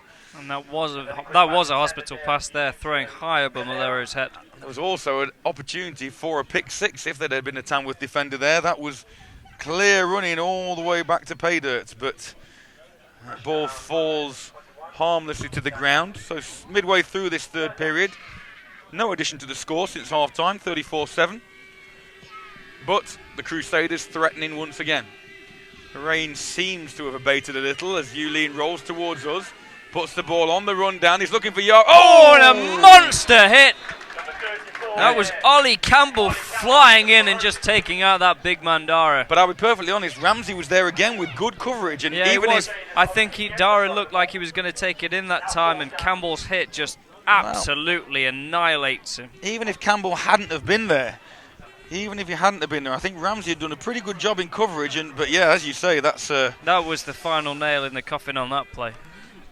obviously called legal, borderline legal. We've got Martin Cockerell alongside us in his role with the European League today. I think he's just got coffee tremors, to be honest. He's got coffee. He's waggling that hand, the borderline call, but no flag on the plane. 4th down now. Did look like he led a little bit too much with his head. He did, but nevertheless, Yulin drops back. 4th down. He's going upstairs again. He's looking for the save, and it's overthrown. It is his intended target there, number 86 for the Crusaders, Julian. Yulin, yeah. So Yulin to Yulin, not successful, and for the first time today, the offence leave the field without putting up points. Yeah, and Tamworth will be much, much happier with that, not conceding, although it has taken a massive chunk off the clock, nearly 6 full minutes. Well, Tamworth did have the ball to start with, if you remember. No, I don't recall that. Well, it was very brief, but they did have the ball to start with. But anyway, their second possession of this half, as who have we got there? Number 5, Walters. Elliot Walters ducking and diving. Back to the original line of scrimmage, maybe picks up a yard. You are correct, they did have it for a little while. So, yeah, quite generous with that spot, actually. I thought they only got back to the line of scrimmage, but they've given him 2.5, 3 yards on the play. Brings up 2nd and a long 7, maybe called 8 on our screen. Daly approaching his offensive line. Interesting to see that Crusader offense still wanting to go to the air. As Dara walks in front of us, a massive receiver. Looks like Rutger's going in for this. As he drops back out, threatening as Burslem takes the jet sweep once again to the right. And that's the one play for Tamworth which has been most successful this afternoon. Picked up around about 3-4 yards on that play. So 3rd down upcoming. As you say, the outside run on that sweep does seem to be effective for Tamworth. You wonder how many runs times... a very, very deep line as well. He does indeed. But positive yardage, which will bring up 3rd and 3. Daly once again making final adjustments. Been pretty much contained today, Daly in that offence. He's had the occasional jinking trademark Daly run, but nothing that's broken anything significant. 3 receivers nearest to us at the bottom of the screen. Daly drops, he's got time. He pops it over to his man. He's got a 1st down.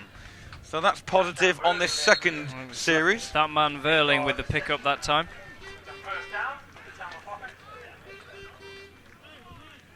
So Tamworth on the march. The Phoenix were born when James Hossack agreed to take over as president 4 years ago. That summer, there were advanced discussions about merging with some other centrally-based teams, but everyone agreed to carry on ahead, and James took the reins of the Phoenix at that time. A little bit more history as this drive goes on, as Daly again, Burslem comes in motion, and this time the ball's handed off tackle to, it's a lovely spin move by Walters. Makes that first man miss, and he picks up 2 yards before he's downed. So Coach Hilton was hired at that time, and with Coach Smith and Coach Scott soon afterwards, and the foundations were in place. Following consultation day with youth and senior players, coaches, volunteers and parents, the club agreed to live by 4 key values. And they were ambitious, selfless, relentless and family, but family with a PH from obviously the word Phoenix. I'm not going to make a pun. No. Not with a former Phoenix player stood next to me. Let's not. On 1st down, and it's Burslem again, and he skips out of 1 tackle. And that's Rooker with a hit. Not the 2nd tackle. And that's a loss of 4 or 5 on the play. Burslem a little slow to get up there as Rooker took out his knees. Not surprised. He eluded the first attempt, but couldn't get out of the way of Rooker, who came up like a freight train. So he managed to get out of the way of one in time. Beautiful. And actually, that's a perfect tackle. Yeah. High on the hip, high on the thigh, about the hip.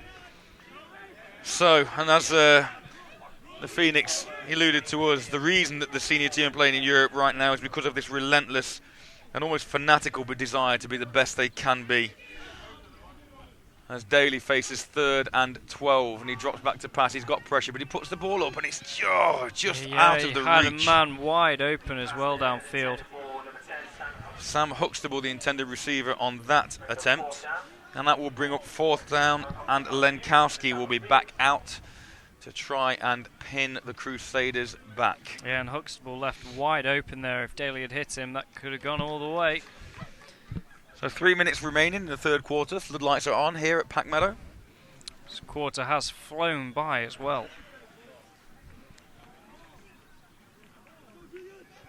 So highlights for the Phoenix. Obviously winning brick ball was a huge success, but obviously they like to celebrate small successes as much as the monumental ones, whether it be the penny dropping on a coverage concept or rookies making plays. Taking to the field, they recognise all the small parts that make up the big picture as Rooker fields the ball and steps really, really well. And he finds himself out at the 26-yard line where the Crusaders will take over once again. And I think Rooker is a prime example of the level difference, I think, both in athleticism and football skill. From what we've seen today, he's just electric when he runs around the field. So, a little bit more. That's Mike. If Carlsberg would be commentating a football game, you two would probably be hired. Absolute heroes. Thank you very much. That's Mike. Well, if you know anybody, if Carlsberg do want to set up, or we can't keep promoting it. We can't. As Yulene hands that ball off. Number 3. Christian Forsman once again gets his hands on the football and picks up positive yardage for 3 yards. Obviously, other alcohol beverages are available. Absolutely. But yes, if anyone would like to hire us, we'd love to carry this on professionally and give up our day jobs. Patch says no. Yeah, Patches isn't so keen. Yulene once again, and this time it's handed again to Forsman, and a big hole up the middle, and he picks up a 1st down and more, and it takes 4 Phoenix to quash that latest rampage. A monster gain up the middle there. Ollie Campbell was the first man to the scene and didn't wrap him up. So going back to the Crusaders on this latest drive, we asked them about whether they got any interesting facts about the club or individual players.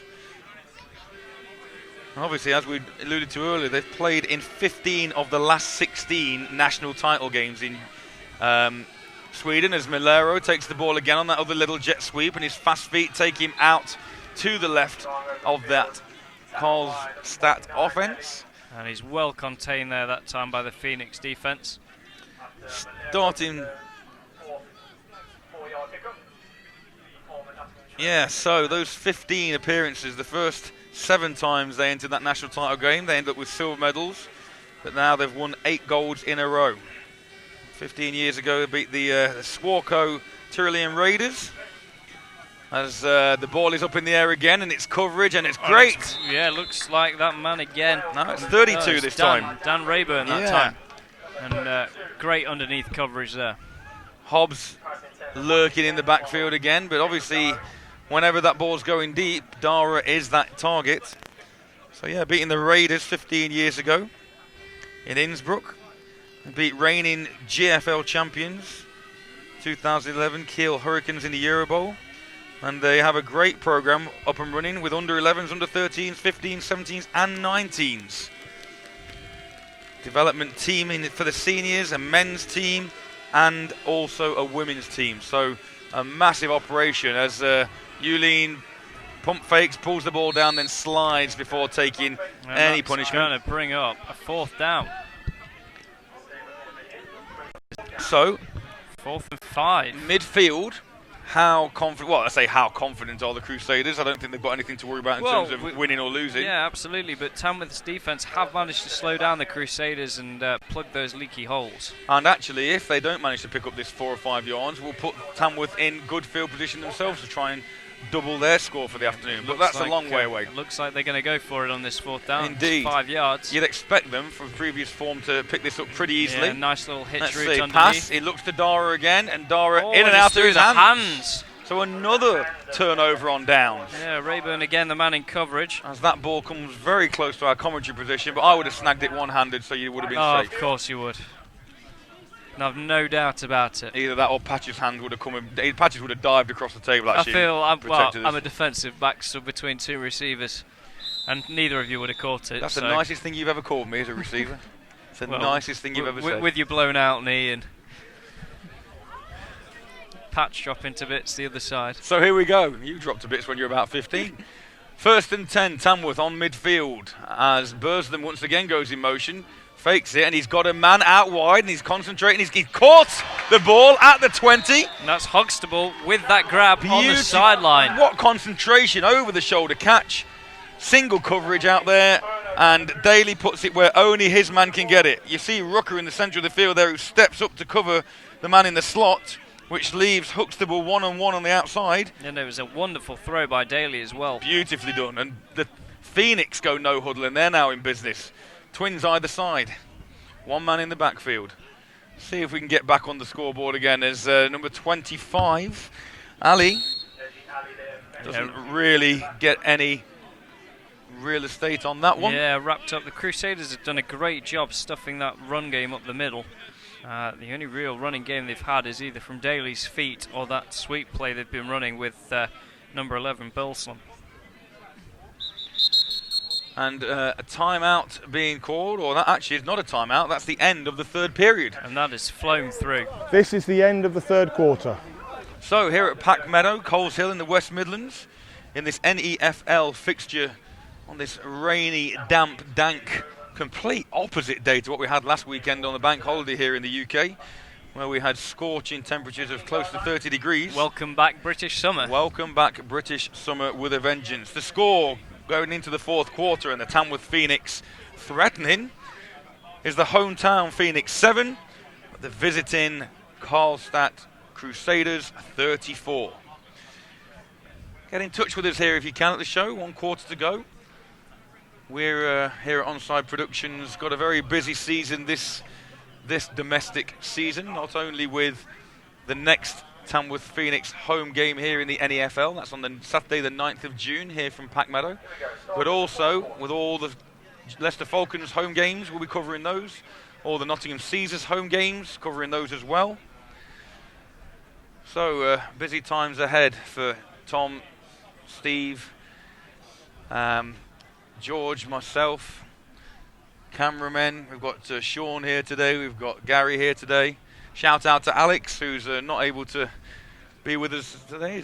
He's away this weekend with work, I believe, but he did say he'd be watching at some point, so it's the first game he's missed for us. Do we count Marcus Boswell as part of our team, or is he just sharing he's sharing a stateroom on the desk? He's already alluded to this just being a one-off. He doesn't want any part of it. I've already seen that. He's unless you're coming down to do an Oxford. If you pay the transport, we'll be there. Oh, yeah. So, second and 10, Tamworth. Burslem in motion again. Daly drops back. He puts the ball. He's got a wide open man. Oh, in and out of the hands in the end zone. And it was great coverage by Carlstad's number 24. It looks like that was Stromberg. Verlin was the intended man, and for a minute it was open. He had his man turned, but I think the ball was lofted just a little bit too much, considering that Verlin had got that separation on the outpan. Yeah, Stromberg came around very, very fast. So I don't think any danger here of Tamworth not going fourth down. I wouldn't have thought at this stage to get into the end zone again, particularly when you see that the Oslo Vikings put 10 points on Copenhagen. Put 17 points on Carlstad. It's just in front of the penalty flag. And there is a flag as well. It may be a late hit actually on Daly. Let's have a little look. Number 16 looking at it's Josh Hill that's shaking his head. It is there. Indeed. Let's see if we can pick that up on the camera. Oh, he throws him to the ground. There you go. That's going to be a late hit. And that will gift the Phoenix a first down. That will gift Phoenix a first down. It should. Let's listen up. Oh, unless it's being waved off. No, the ball's being marked off. That's good. So, first and goal on the 6-yard line for the Tamworth Phoenix. 4 opportunities to punch it in. You might think that jet sweep, which has been working so well, could be... The last time they were down here, though, they threw it to Rucker, who took it all the way back home. Let's see if now Burslam's in the slot on the right-hand side here. They've got Ali in the backfield, who looks like he could make, but here comes Burslem, and they delays and caught for, no it's not, it's incomplete. It was Huxtable, the man he was looking for.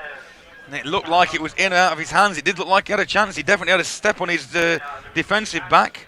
He did, and he basically got a nice quick little slant. So 2nd and goal, the chances start to reduce. Let's see what they can do here. Got a fair way to go still to get into that end zone. So this the first European home game for the Phoenix in the 10th year of competition as the Tamworth Phoenix. First game here at Pack Meadow since moving from Atherstone which way they've been their home for a long time. I remember taking the Nottingham Caesars juniors out there. I remember playing at Atherstone, and that will be on the offense, I would think.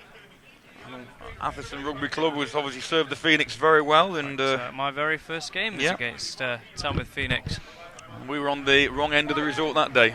Full start, 81, offence, 5 yards, range 2nd down. As we were called on James Hossack there. As we were a number of times against Tamworth, but that's because of again they have the setup and the way the team's organised has always lent itself to develop from the ground upwards, and equally now the junior programmes are successful. And that's the way it should be. So 2nd and goal, but now from the 12-yard line. Daly drops back, and he now tucks the ball and takes off, and he's got a little bit of room, and he ducks, and he is over the goal line for a Tamworth touchdown. No signal yet. Not called it yet. No, it is now called by referee Wickham, and Tamworth going for their 2nd score of the day. And Pat Daly, the talisman for the Tamworth Phoenix, doubles the score as he goes on takes off to the left, cuts back as he sees the pursuit to the outside, cuts back again, seemed to run 5 yards laterally before he manages to find the goal line, but then dives over, ball comes out, but not until he's crossed the goal line. To cut that lead to 21 points with the upcoming conversion. They will be happy with that though, getting the 2nd score. And the ball is up, and Lenkowski adds the extras for 34-14. And up he goes over the ladder to pick that football up. So 11 minutes left in this NEFL fixture. The 4th fixture of this year's competition. We mentioned earlier on, April the 14th, the Oslo Vikings were taken down by the Copenhagen Towers, 21-10. On April the 28th, the Oslo Vikings lost once again to these Carlstad Crusaders, 56-17. Copenhagen, on that same day, handed Tamworth a 50-7 loss. And obviously today, on May the 12th, we have the latest encounter. The Tamworth Phoenix playing only their 2nd game in Europe, 1st at home. And they are currently on the wrong end of a 34-14 Looking at the way decision. the Crusaders are lining up, it looks like they're going to expect an onside kick here. And that's one thing about Coach Scott. He's got that never say die attitude, and you need to have as a coach in any sport, but particularly football, because it can change in an instant. Great leg again by Lenkowski, which sails 4 yards deep through the back of the end zone, and the Crusaders will take over on their 20-yard line. See what the Tamworth defense can do this time round. So, 1st down, Crusaders. 34-14 now, the lead cut back to 20. Yulin still in at quarterback, still coming out with those split receivers either side. Ball handed off on 1st down.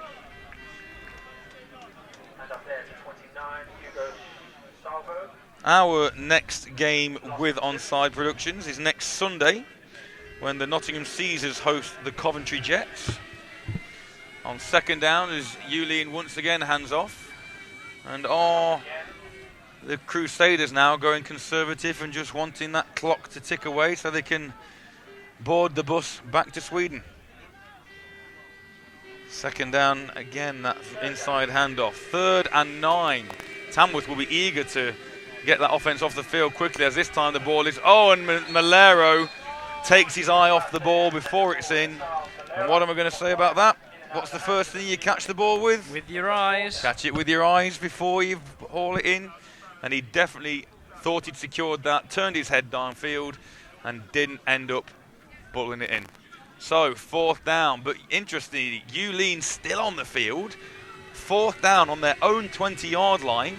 And Yuleen electing 4th and 10 as well. It's not like it's 4th and Yuleen little pooch kick actually, and there's no defender back there. The first man there is Will Hobbs, who lets it run. And it's going to be downed just about at the 20-yard line, where Tamworth will take over. So the last 3 offensive possessions for the Crusaders have ended up with nothing. Let's see if Tamworth can cut that lead further. Once again, the game really the result beyond doubt. Yeah, and Tamworth really showing what they can do now to Europe. It's just a shame they've kind of joined the game a little late. I think it's difficult though, when you go ahead by so many, the intensity has to drop. With this Carlstad team, they know the game was pretty much won at half-time. And while they wouldn't be completely complacent, it's hard to play at the same level he would do if the game was competitive as Daly. It's an awful snap that time, and Daly manages to pick it up and make something of it. And he gets up to the 25-yard line. So what could have been a disastrous play picks up positive yardage. Around about 4 or 5. He's done well to get anything out of that. In fact, I think they may have marked him for 6. Indeed. Looks like 2nd and 4 on the play. They are only 20 points down, 3 scores. 10 minutes. You never know. You never know, but they might prove us wrong. We've watched enough football. I mentioned at the start of the game, and you heard of the interviews at half-time, the varsity game, as Daly goes up top and it's a floater, and he's got a man, and is it cut? No, it's ripped out of the receiver's hand, and again that's Crusaders 24 with the coverage. Stromberg. Jack Verlin, the intended receiver, and I thought for a moment he had it. Yeah, like I say, that varsity game on Wednesday night at the University of Nottingham is actually Daly slow to get up. Coach Scott pulled out the infamous hook and ladder play. Hook and ladder. Which, even though that game was done and dusted, at the point of time the University of Nottingham were 25-12 ahead. Tunde Pratt, who was deputising actually for Pat Daly. Pat Daly is the University of Nottingham, or was the University of Nottingham quarterback as well. Deputised, found Derek Knott on a little hook pattern, who flipped it back to Alex Sowerby, who took it 70 yards for a score as Daly's under pressure, and he just floats that ball up and, if you're going to win big. Absolutely, almost.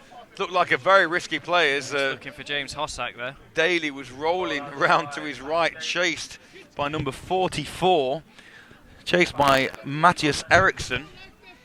Managed to get that ball out towards Hossack, and for a second it looked like Hossack had pushed off his defender, but he's got away with it.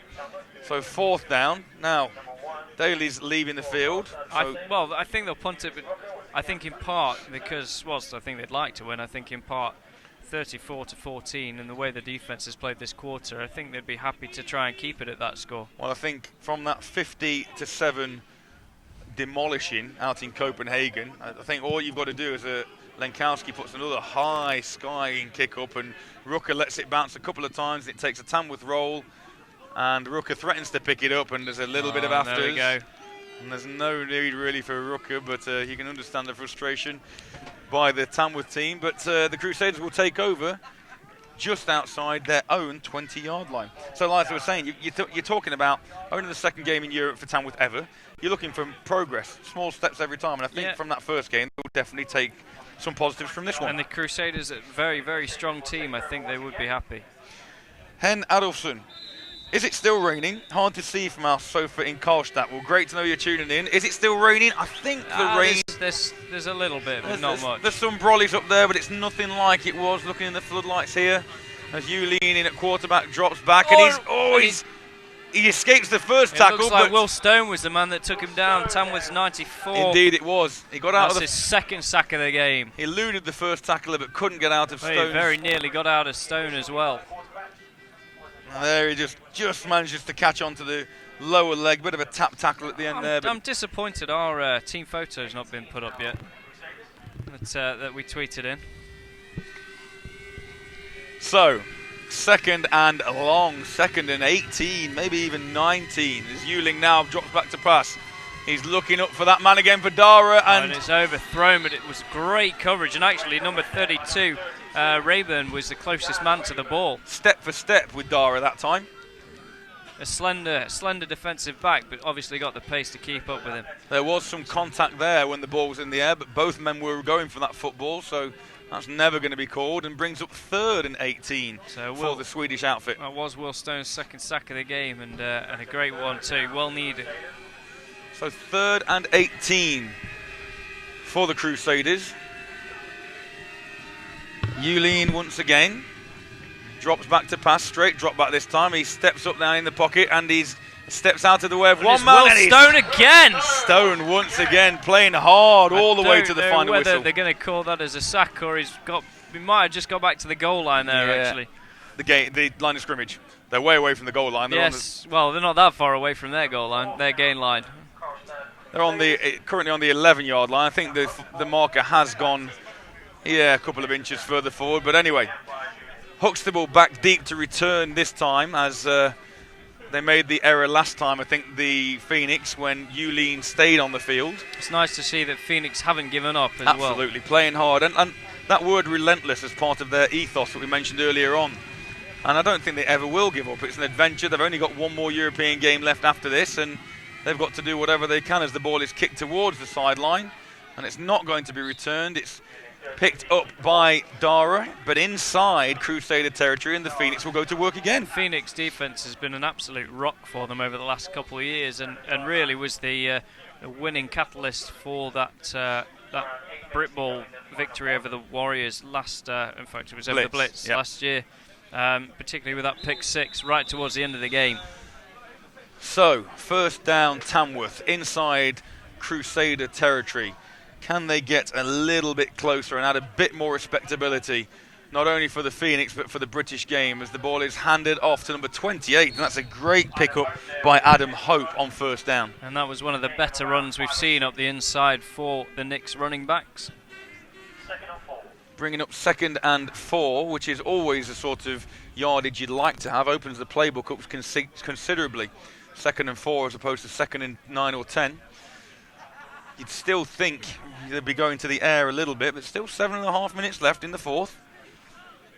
We mentioned earlier on about that 35-point gap heading to a running clock. And that's just out of the reach. In fact, thrown behind Finley Old.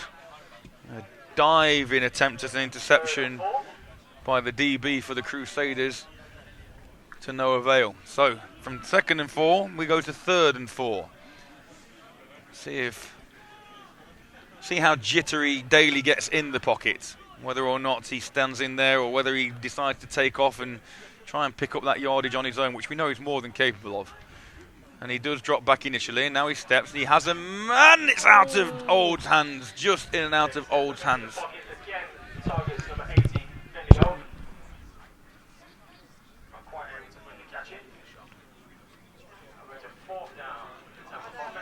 Old was unlucky there not to make that grab. And it looks like the Knicks are going to go for it on the 4th down attempt. And I think field position-wise and the way their defence has been playing, and I would suggest why not. Bursam in motion again. There's that jet sweep, and that's an excellent tackle. Yeah, it's well sealed up. Well sealed up, and that's number 21. That's Enguzo again. And Bursam's hurt. Bursam's taken that low to the shin, and he's hobbling his way off. And the Crusaders this time, their defence stands strong, and they take the ball over in good field position. I'm going to take it over in great field position. So, first down. Or even though, I don't know, even though the Crusaders will be happy with the win, 34-14, I think they would have maybe liked to have put a few more points on the Tamworth team, just to set a marker down. That's fumbled, and Malero wasn't expecting it, and it's recovered by number 52, Dan Shodipo. Oh, indeed, that's going to be an incomplete pass, because that ball Malero was in front of the quarterback. And that's an interesting thing they've been doing. Let's have a look here. Sorry, George. They've actually been doing this all day. It's a little pop. It's not a handoff that Nope. they've been doing. Quite right. Quite right. And it's worked out for them there. Lucky. In the heat of the moment when that ball hits the floor, you immediately think fumble, but quite rightly it is an incomplete forward pass. So 2nd and 10, and maybe that's why they do that. Maybe that's why they choose to pop that as opposed to handing it off, as the ball this time is handed off, and it's a beautiful inside run, off tackle run by number 29. Yeah, and what a great play by those two offensive linemen, 53 and 58 for the Crusaders. Those guys that made the play, Gooding and Johansson on the edge there. Solberg with the carry, and Coach Geary did allude to the fact that their offensive line was a massive part of the offensive success, and when you look down that line, they're athletic. Destroyed the defensive line that time. They're athletic, they're huge men. As this time Eulene's pass goes down to the bootstraps of his intended receiver. And it was Hobbs that crashed down on him. So 2nd and 10, Crusaders.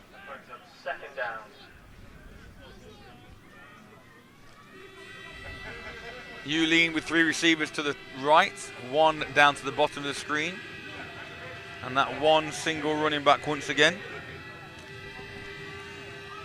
And this time, the halfback going nowhere. It was Will Stone that broke through that time and destroyed the running back in the backfield. He's had a great half, really. Yeah, but, he really has. Mentioned his name 3 or 4 times in the last few series.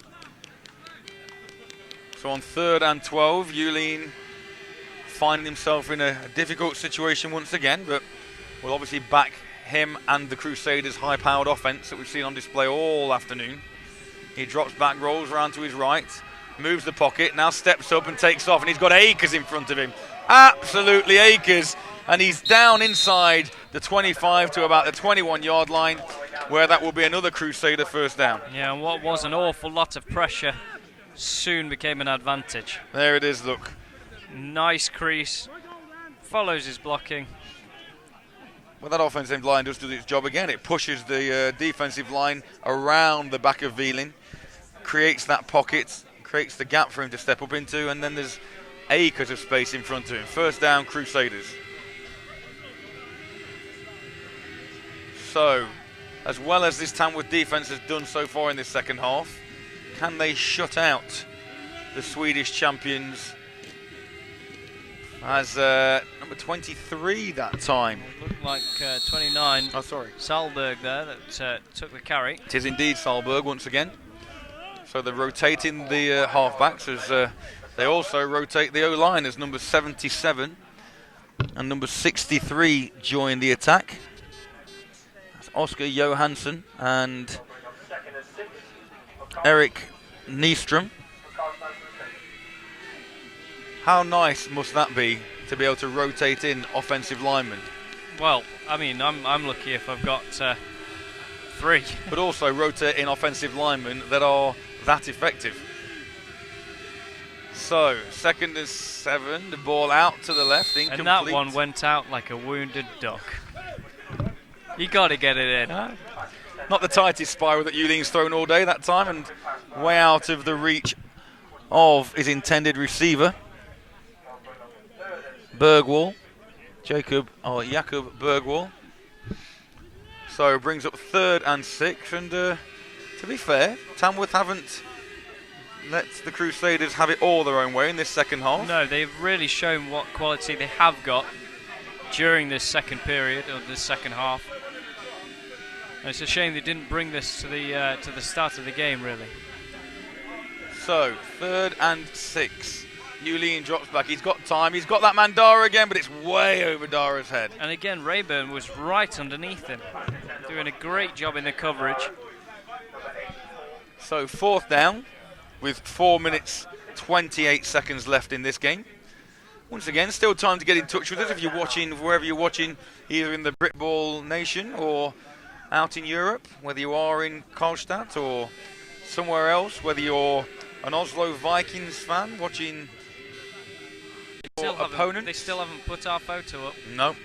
Or whether you're a Copenhagen Towers fan just watching to see getting ready for your next outing against the Carlstad Crusaders on June the 9th. That's that little screen, but it's not worked out for him that time. And it's 4 and out again.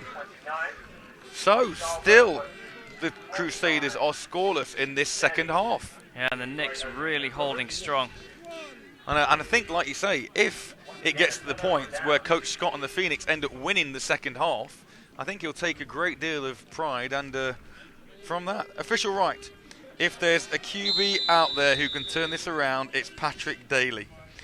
And I remember Official Right tweeting in on Wednesday night. Now, I thought it was Zoe, but it's not. It's not Will's girlfriend Zoe, even though it's put Will Hobbs. Hashtag Will Hobbs is still cute. It is I indeed. hope that doesn't become a trend. No, me too. But anyway, here comes Pat Daly for the Phoenix. Let's see if he can turn it around and put more points on the board for the hometown Phoenix. He goes up top, and he's put that ball out in front, and it looks like he was looking for Verlin. But Yeah, good just coverage. overthrown. But, what wonderful coverage by the defensive back, stride for stride.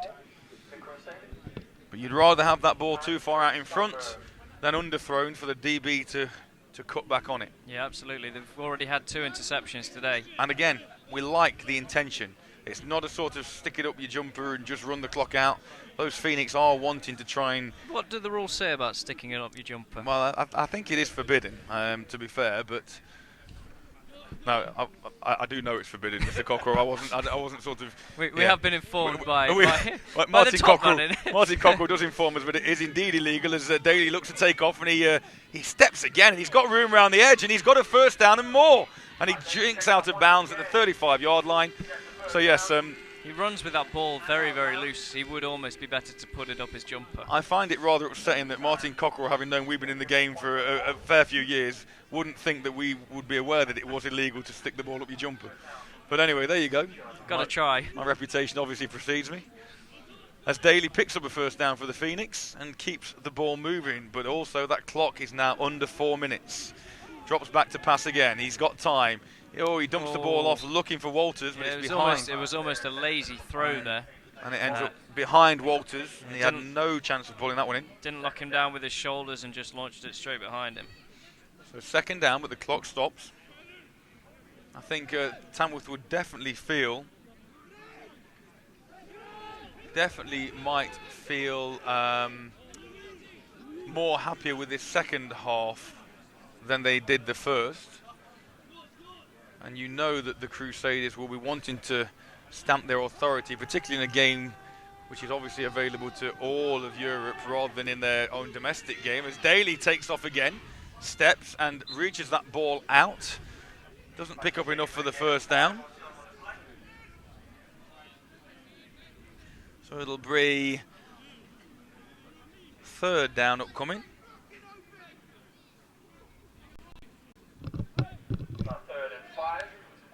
So we'll see what they can do this time. Daly really starting to move those chains again with his feet. Let's see if he can pick up the fourth here. He's already attempted one deep pass down that field to Verling, but was covered well. Let's see what they elect to do here. Okay, so Daly has got in third and 5. Looking downfield, got time. Fires one in, and he's got his man. Looks like that Verling. Oh, it's Old this time. Looks like Old that time, Great yeah. spot by Patches.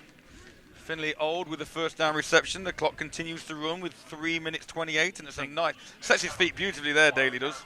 I think it was a great throw actually in triple coverage. Threads that Pinpoint. ball. Threads it very nicely.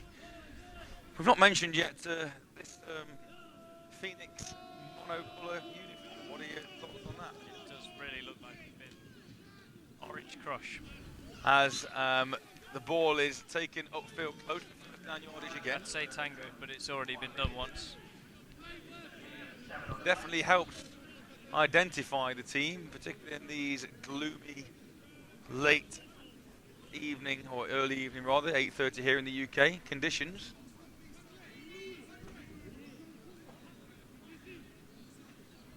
So, second and 3 for the Phoenix. Got a good drive going on here, largely due to the feet of Pat Daly. Drops back to pass once again. Now he steps up into the pocket, and he's going to get close to a first down as he dives forward under a barrage of Crusaders. So that will bring up, and there's one of the linemen, number 64, Lewis Thomas,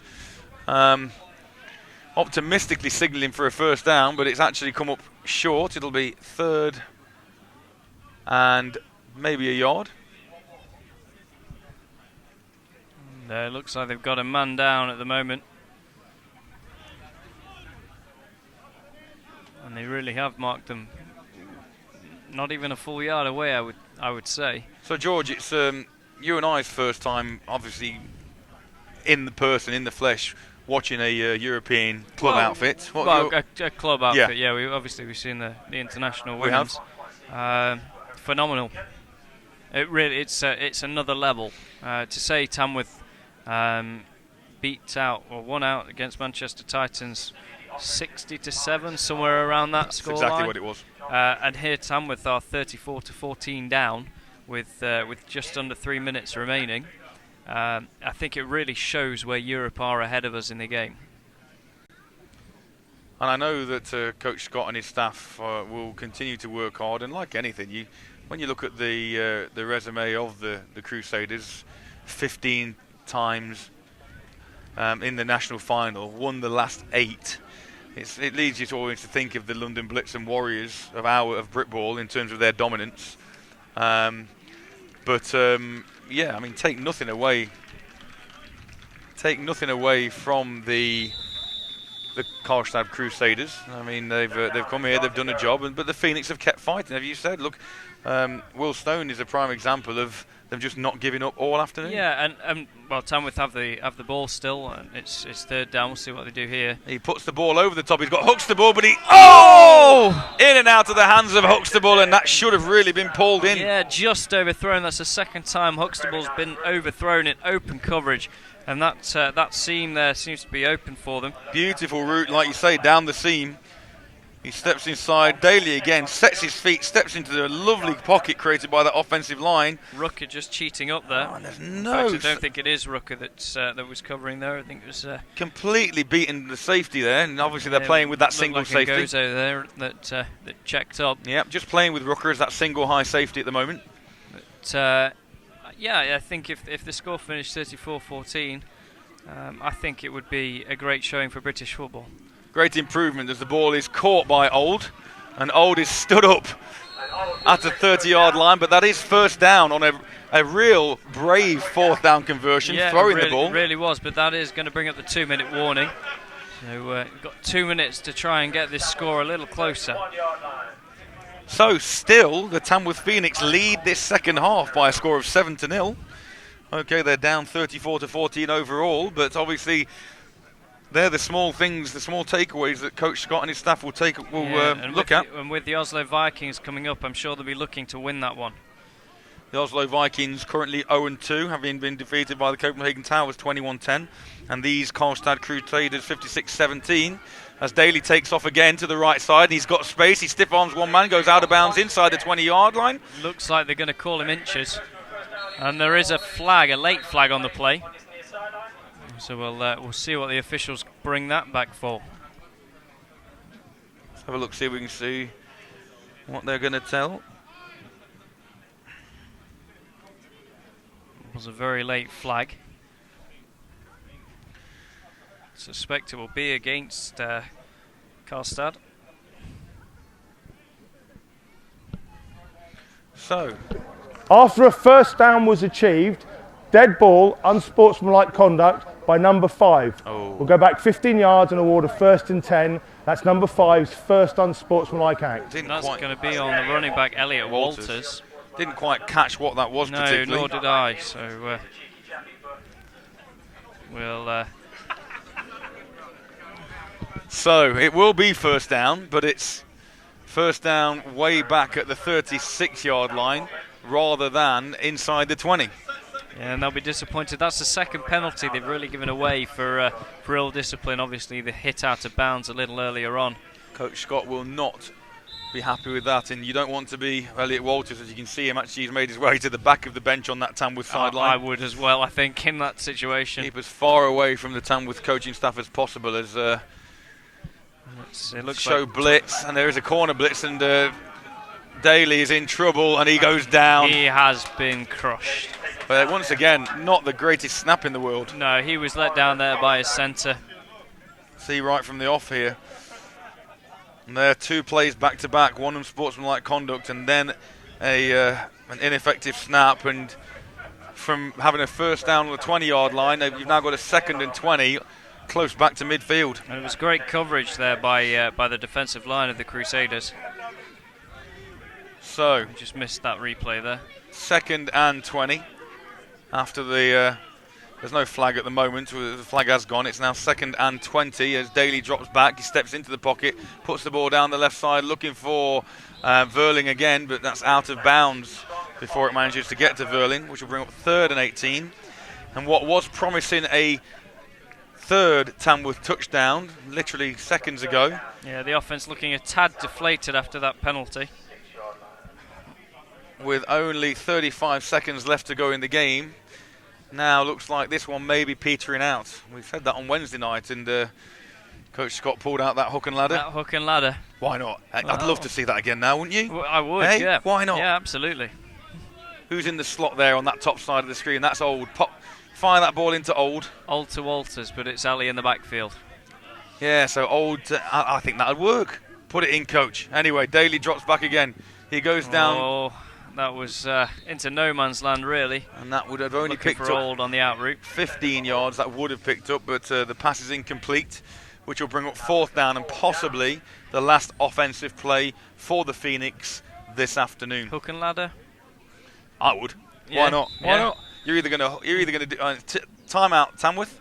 Hook and ladder.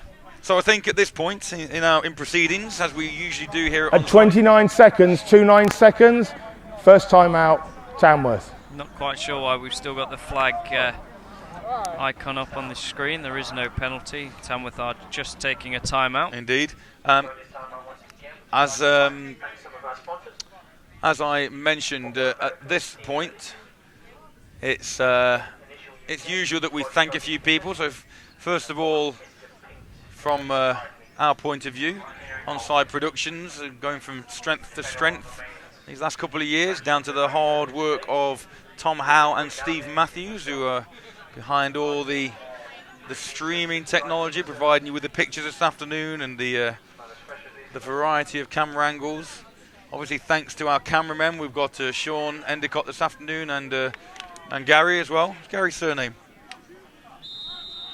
Don't ask me to pronounce it. Okay, we like to call him Gary. Or Greg. We've got Marcus Patches Boswell, known to the world for his. I don't know. He's not really known to the world. He's known to the world. Daly. Sorry, George. Daly just popped this ball up now. He's looking for a man. It's overthrown, and that will be the end of the Phoenix offense, I think, for this afternoon. So yeah, Marcus Patches, our stadium announcer.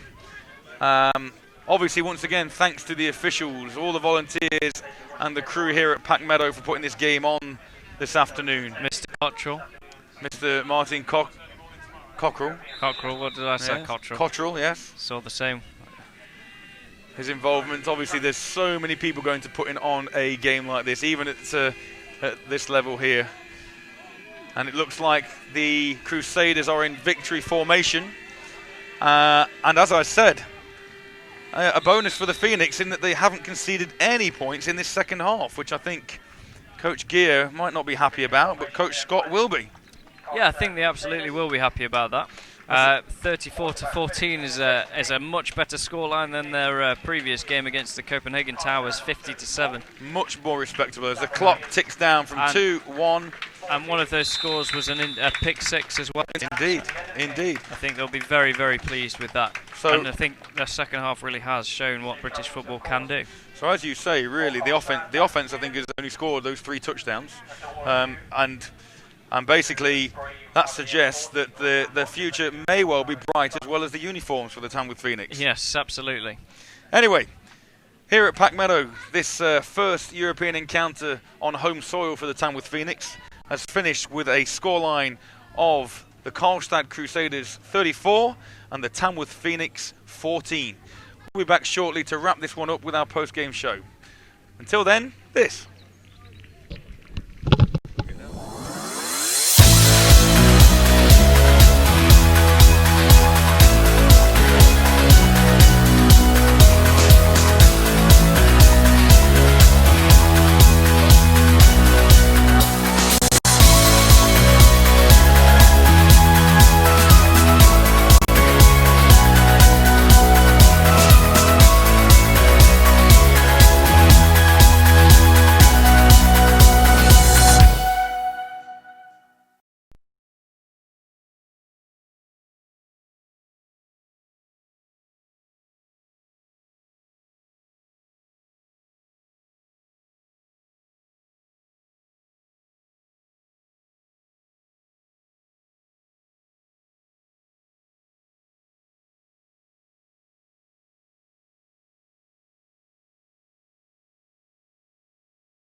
Yeah, I'll talk you through it. No, Tamworth did.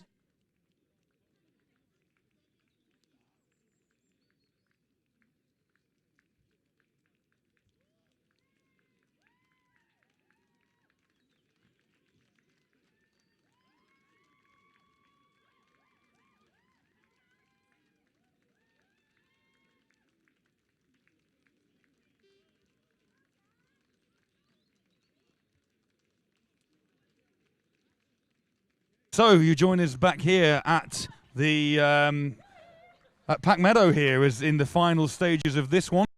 We've moved down to our sideline studio here as the two teams meet each other and exchange pleasantries, which actually in a game which originally in that first half we thought would be an absolute a walker. We could see. Well, yeah, I mean, Crusaders absolutely came out flying. But Phoenix managed to stand their own in the second half and won out that second half 7-0. We mentioned at half-time, just as we were chatting with Patches up there as well, we said that we can see Carlstad putting 70 on here. Yeah, absolutely. And I think Tamworth have done very, very well to bring it back to what it was. Like we mentioned at the end of the comms there, one of those scores for the Crusaders was a pick six. He ran back 99 yards, 100 yards plus. To score it, but so really, from that perspective, the defence only allowed 28. What we saw this afternoon at the beginning of the game was what I thought was going to be pretty much back and forth. And I know Sean, our cameraman, who's standing around there, it was going toe for toe at one stage. Yeah, that first drive, that first quarter, really. Crusaders scoring first off Tamworth's onside kick. Tamworth coming straight back, which I don't think we were expecting, to be honest. No. And Tamworth flew down the field.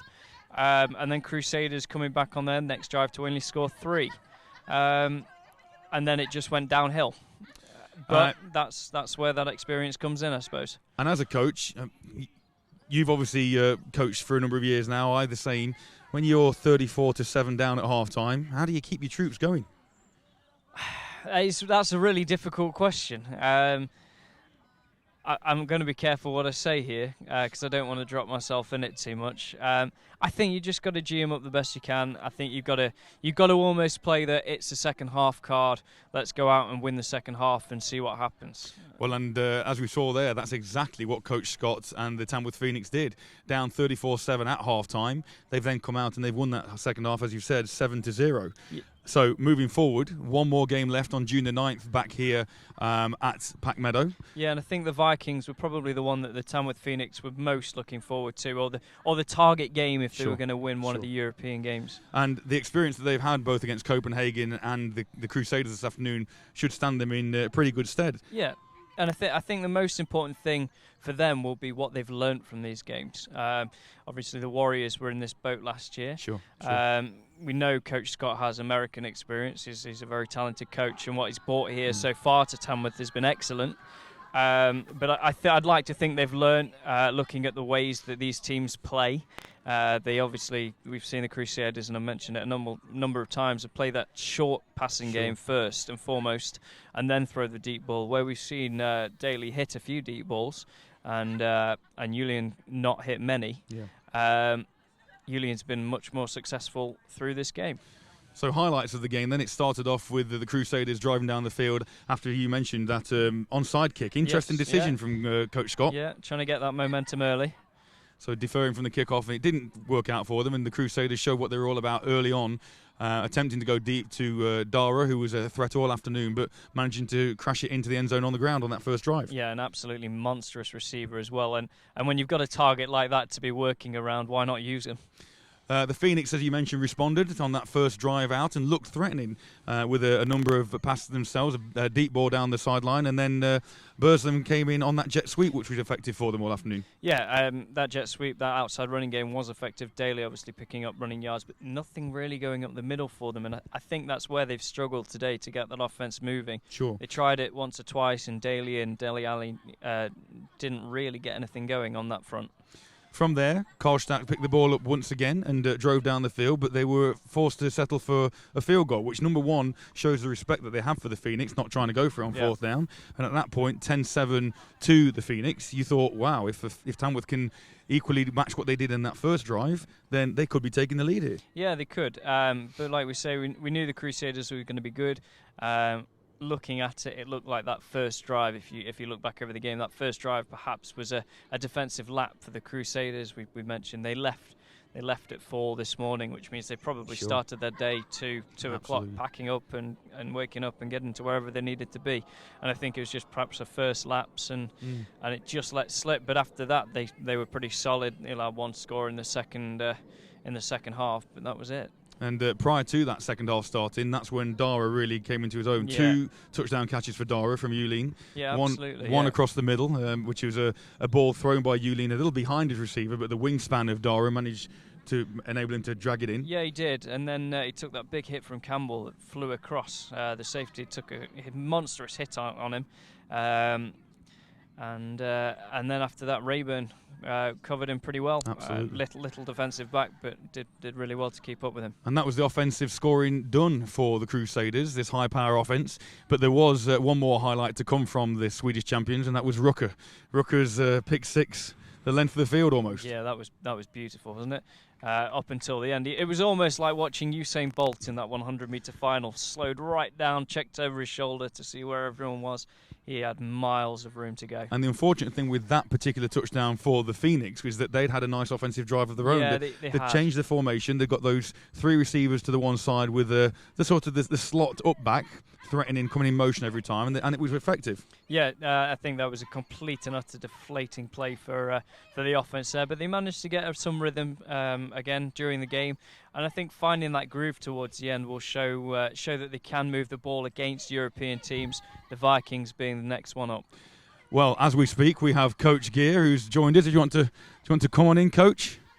If you want to grab that mic, thank you, George. Thank you. First of all, congratulations. Thank you. If you just hold that as close as you can for us, Yes. that's great. Sum up the game then. Obviously, from our perspective, that the first 2 drives for either team, we thought it might be a shootout. One score, the other score. You then seem to get the bearing of the Tamworth team, and then your offense, as you mentioned before the game, exploded. Yeah, I mean, that's what they've been doing all year, so they just keep putting the pressure on, so they slowed it down a little bit at the end. We put in some guys, and Tamworth really played with a lot of spirit, but certainly that first half, they showed that's why it's one of the reasons it's difficult to play us. Even if we make a little misstep here and there on defense, it's a lot of pressure on the other offense to continually score. What were you most pleased about? About the first half particularly? Just, I think the way we responded, when we kind of let it slip there. I mean, that drive that they came down and scored, we did a mistake in the coverage. Okay. We always play on top, and we didn't, and they got a long pass, and then they finished it off. But I think otherwise we played pretty solid on defense, other than that play in the half, and then the interception was pretty. The interception for touchdown, that was, to me, that was like A backbreaker. That was a cream on the cake there. Because prior to that, the Phoenix once again were driving, and we thought they might go in and narrow that lead again, and Rucker comes up with that phenomenal return. Yeah. Talk to me about Rucker. Is he sort of a talisman within that defense?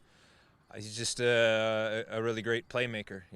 That's what he is, and so we always try to get a guy like that who can flip the game. Sure. And that's what he did. Okay. From Tamworth's perspective, I know Coach Scott will go back and he'll say, look, we won that second half. We were 7-0 in that second half, and that will obviously spur them on for the Oslo game. Yes. Is that something that concerns you as a coach, the fact that you didn't manage to stretch the lead in the second half, or with the rotations that you spoke about and bringing other guys in, was that kind of, without being disrespectful for Tamworth, had you got that game won by the half and therefore you were giving other players an opportunity?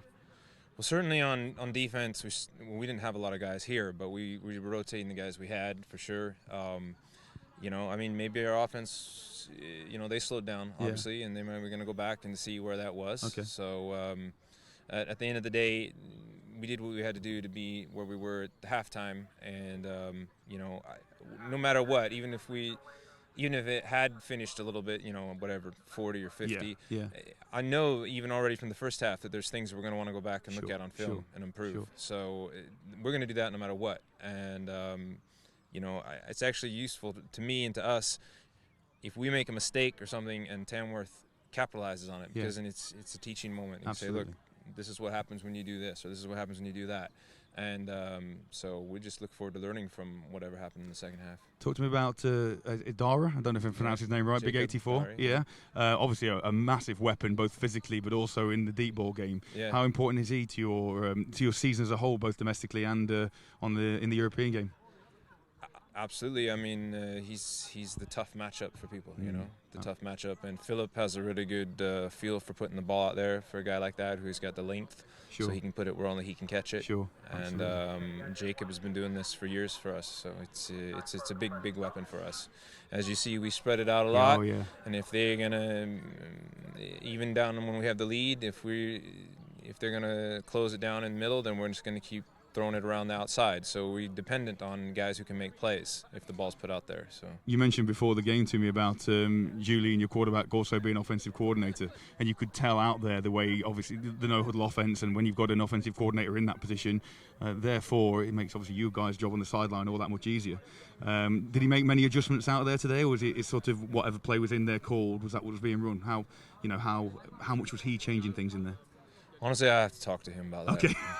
I'm really focused on the defense. Okay, fair enough. We have a co-offensive coordinator on the sideline who's helping him see things and adjust, and that they're in contact throughout the game between every series about what we're seeing and what we need to do the next series. Okay. And I haven't really gotten into that with them. Oh, fair enough. And finally, I'm standing here shivering, and I live in this country. What's your experience? I know we had the delay with the medical issues at the beginning of the game. What's your experience been like of your first sort of trip to the UK to compete with the best we've got? Yeah, it was a great game, really highly spirited. I mean, we got out to the big lead, but it never felt like Tamworth was sort of folding it in. No. And they got even more spirit as the game went on, and that kept us feeling like we're going to give it back to them. So it made it for a fun game, and we had a great time. Great. Well, thank you ever so much for your time, both before and after the game. Congratulations on your victory, and all the best for the continued success both in Sweden and also on the European stage. Thank you. All right, thanks very much. Mm-hmm. Cheers. We've also got head coach here of the Tamworth Phoenix. We've got Coach Scott, who's going to join us for in the VIP section. In the VIP lounge. I've been allowed in after the game. We've talked. It's difficult because obviously George and I were saying in the very start of the game. I just said the same to Coach Gear. Very start of the game, you came out with that gutsy sort of onside kick call.